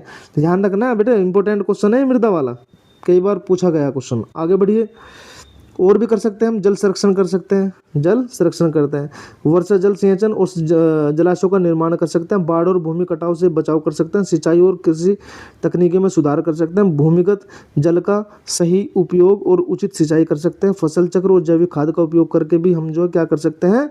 भूमि जो मृदा अपरदन है उसको रोक सकते हैं। चट्टानों और ढलानों की सुरक्षा कर सकते हैं, पत्थरों और ढलानों पर स्थिर संरचना बना सकते हैं, भारी बारिश में मिट्टी बहने से रुक जाती है उससे, ठीक है। इसके बाद यहाँ देखो, ये मैं क्वेश्चन अब एक्सप्लेन नहीं कर रहा, अब आप जो है मैं ऊपर को करता जा रहा हूँ स्लाइड, अगर आपको स्क्रीनशॉट लेना है और समझ लेना है इनको, बहुत ही आसान क्वेश्चन है, ठीक है। चलिए, मैं स्क्रीनशॉट मैं बता नहीं रहा, धीरे धीरे कर रहा हूँ मैं ऊपर को, आप स्क्रीनशॉट लेकर के इनको याद कर लें। जर्मनी का एकीकरण कब और कैसे हुआ, ये सारा क्वेश्चन इसमें लिखा हुआ है शॉर्टकट में, ठीक है। भारतीय लोकतंत्र की कोई 2 विशेषताएं बताइए, इंपॉर्टेंट क्वेश्चन है। भारतीय लोकतंत्र की कोई 2 विशेषताएं, ठीक है, ठीक है। लोकतांत्रिक शासन एक उत्तरदायी शासन है, होता है, उदाहरण दीजिए ये, ठीक है। इसके बाद आपको जो क्वेश्चन इंपॉर्टेंट लगे वीडियो रोक के उसे पढ़ लो। भारत के स्वतंत्रता संग्राम में गांधी जी के योगदान का मूल्यांकन कीजिए, संघवाद की 4 विशेषताओं का उल्लेख कीजिए। बच्चों इस क्वेश्चन को जरूर कर लेना, इंपॉर्टेंट क्वेश्चन है बिल्कुल, ठीक है। वीडियो ज़्यादा लंबी हो जाएगी इसलिए जो है आगे बस मैं आपको ऐसे ही दिखा रहा हूँ क्वेश्चन। ये क्वेश्चन नोट कर लेना, स्क्रीनशॉट ले उसका और उसे याद कर लेना, ठीक है। इस तरीके से ये बड़े क्वेश्चन है बेटे, बड़े क्वेश्चन। संघवाद की 4 विशेषताएं, ये रही संघवाद की 4 विशेषताएं, ये रही, लिख सकते हो आप। इसके बाद क्या भारत में सौर ऊर्जा का भविष्य उज्ज्वल है, व्याख्या करो। यहाँ पे ये रहा ये क्वेश्चन, ठीक। सौर ऊर्जा से भी क्वेश्चन आता है, ओके, इंपॉर्टेंट क्वेश्चन है ये नीचे सब। आप जो है बोर हो लिए, इसलिए जो है यूरोप में राष्ट्रवाद के उदय में जर्मनी के एकीकरण का योगदान बताओ। तो जर्मनी के एकीकरण में, यूरोप में राष्ट्रवाद के उदय में जर्मनी का एकीकरण, ये क्वेश्चन, ठीक है। ये सारे पॉइंट जो है आपको करने हैं, ये सारे पॉइंट चाहो तो इनका स्क्रीनशॉट ले लो और जो है फिर इनको याद कर लो, ठीक है। पॉइंट बना के कर रखे हैं, आसान है आपके लिए याद करना, ठीक है। ये हो गए सब, एक ही वीडियो में सब कुछ संभव नहीं है, इसलिए मैं ऐसे कर रहा हूँ बेटे। मेरा भी मुंह दुखने लगा एक सांस बोलते बोलते, ठीक है। आगे बढ़ो, यहाँ पे देखो ये सब लॉन्ग क्वेश्चन है। भारतीय वनों के आर्थिक महत्व को स्पष्ट करो, ठीक है। तो ये सब है भारतीय वनों का मतलब आर्थिक महत्व क्या है भारतीय वनों का। अगर वन रहेंगे तो उनका क्या क्या क्या महत्व है, और वन नहीं रहेंगे तो उनकी क्या क्या दिक्कत है। अगर वन से फल फूलों मसाले तिलहन प्राप्त होते हैं हमें वनों से ही। कृषि की जमीन, कृषि और ग्रामीण अर्थव्यवस्था में आय का स्रोत बढ़ता है इनसे, ठीक है। ये सब जो है आप पढ़ सकते हो वीडियो रोक के, ओके। वीडियो रोक के जो है आप पढ़ सकते हो इसको। बहुत सारे क्वेश्चन है बेटे। अब देखो यहाँ पे ये कुछ क्वेश्चन है जो छोटे छोटे क्वेश्चन है, चलो इन्हें तो मैं करा ही देता हूँ छोटे छोटे क्वेश्चनों को, ठीक है। भारत का मुख्य उद्योग क्या है, कृषि। सेवा क्षेत्र का उदाहरण क्या है, बैंक। प्राथमिक क्षेत्र में क्या शामिल है, खेती। द्वितीयक क्षेत्र क्या है, उद्योग। तृतीयक क्षेत्र में क्या आता है, मैं सारे एक्सप्लेन कर रहा हूँ, मैं देखते रहना आप, ठीक है। तृतीयक क्षेत्र में सेवाएं आता है। वैश्वीकरण क्या है, विश्व बाजार से जुड़ना। बहुराष्ट्रीय कंपनी क्या है, कई देशों में काम करने वाली कंपनी। साइमन कमीशन कब आया, 1928 को। दांडी यात्रा किसने की, गांधी जी ने। आजाद हिंद फौज के नेता सुभाष चंद्र बोस। पूर्ण स्वराज कब पारित हुआ, 1929 में। लखनऊ समझौता 1916 में। खिलाफत आंदोलन अली बंधु। Roulette act 1919। चंपारण आंदोलन 1917। खेड़ा आंदोलन गुजरात से है। बारडोली आंदोलन सरदार पटेल। भूगोल से लौह अयस्क राज्य है झारखंड। कोयला क्षेत्र है झारखंड। तेल क्षेत्र है असम। सबसे बड़ा बंदरगाह मुंबई। आईटी उद्योग है बेंगलुरु। सबसे बड़ा रेल नेटवर्क है भारत, विश्व में चौथा है, ठीक है। मानसून किस दिशा से आता है, दक्षिण पश्चिम से। शीतकालीन वर्षा कहाँ, तमिलनाडु में। चाय उत्पादन असम। जूट उत्पादन पश्चिम बंगाल। गन्ना उत्तर प्रदेश। कॉफी कर्नाटक। नहर सिंचाई पंजाब। नहर सिंचाई कहाँ होती है, पंजाब में। ट्यूबवेल से सिंचाई कहाँ होती है, उत्तर प्रदेश में। बहुउद्देशीय परियोजना भाखड़ा नाकल बांध, ठीक है। राजनीतिक अर्थशास्त्र से देख लो। संविधान सभा का अध्यक्ष डॉक्टर राजेंद्र प्रसाद। मौलिक अधिकार 6 हैं। मतदान आयु 18 वर्ष होती है। चुनाव आयोग स्वतंत्र संस्था होती है। राष्ट्रपति का चुनाव कौन करता है, निर्वाचन मंडल करता है। प्रधानमंत्री की नियुक्ति राष्ट्रपति करता है। प्रधानमंत्री की नियुक्ति कौन करता है, राष्ट्रपति। सर्वोच्च न्यायालय कहाँ है, नई दिल्ली में। गरीबी रेखा किससे संबंधित है, आय स्तर से। सार्वजनिक क्षेत्र क्या है, सरकार द्वारा संचालित। निजी क्षेत्र, ठीक, सरकार द्वारा संचालित क्षेत्र, ठीक है। और उसके बाद सरकार द्वारा संचालित से निजी क्षेत्र क्या होता है, निजी। व्यक्ति बीमा क्या है, जोखिम सुरक्षा। उपभोक्ता अधिकार कितने हैं, 6 हैं। ISI चिन्ह किसका, गुणवत्ता है, मतलब ये ISI चिन्ह क्या है, ये गुणवत्ता को रिप्रेजेंट करता है। ISI चिन्ह, ठीक है, ये गुणवत्ता को रिप्रेजेंट करता है। एक मार्ग क्या होता है, कृषि उत्पादक गुणवत्ता। एक मार्ग का चिन्ह होता है ये, एक मार्ग। कृषि की जो कृषि उत्पादक गुणवत्ता को रिप्रेजेंट करता है। RTI का पूरा नाम क्या है, सूचना का अधिकार, ठीक है। तो ये सारे क्वेश्चन थे बच्चों। इस वीडियो को जो है पूरा देख के जाना, फुल वीडियो देखोगे तो तभी समझ में आएगा। कुछ इंपॉर्टेंट वीडियो है आपके लिए। और SST का पेपर करना। सभी को जो है best of luck, okay. Thank you पूरा वीडियो देखने के लिए, थैंक्स, धन्यवाद। सोनू सर पीसीएम क्लासेस पर वीडियो आकर देखने के लिए सबका धन्यवाद, ओके।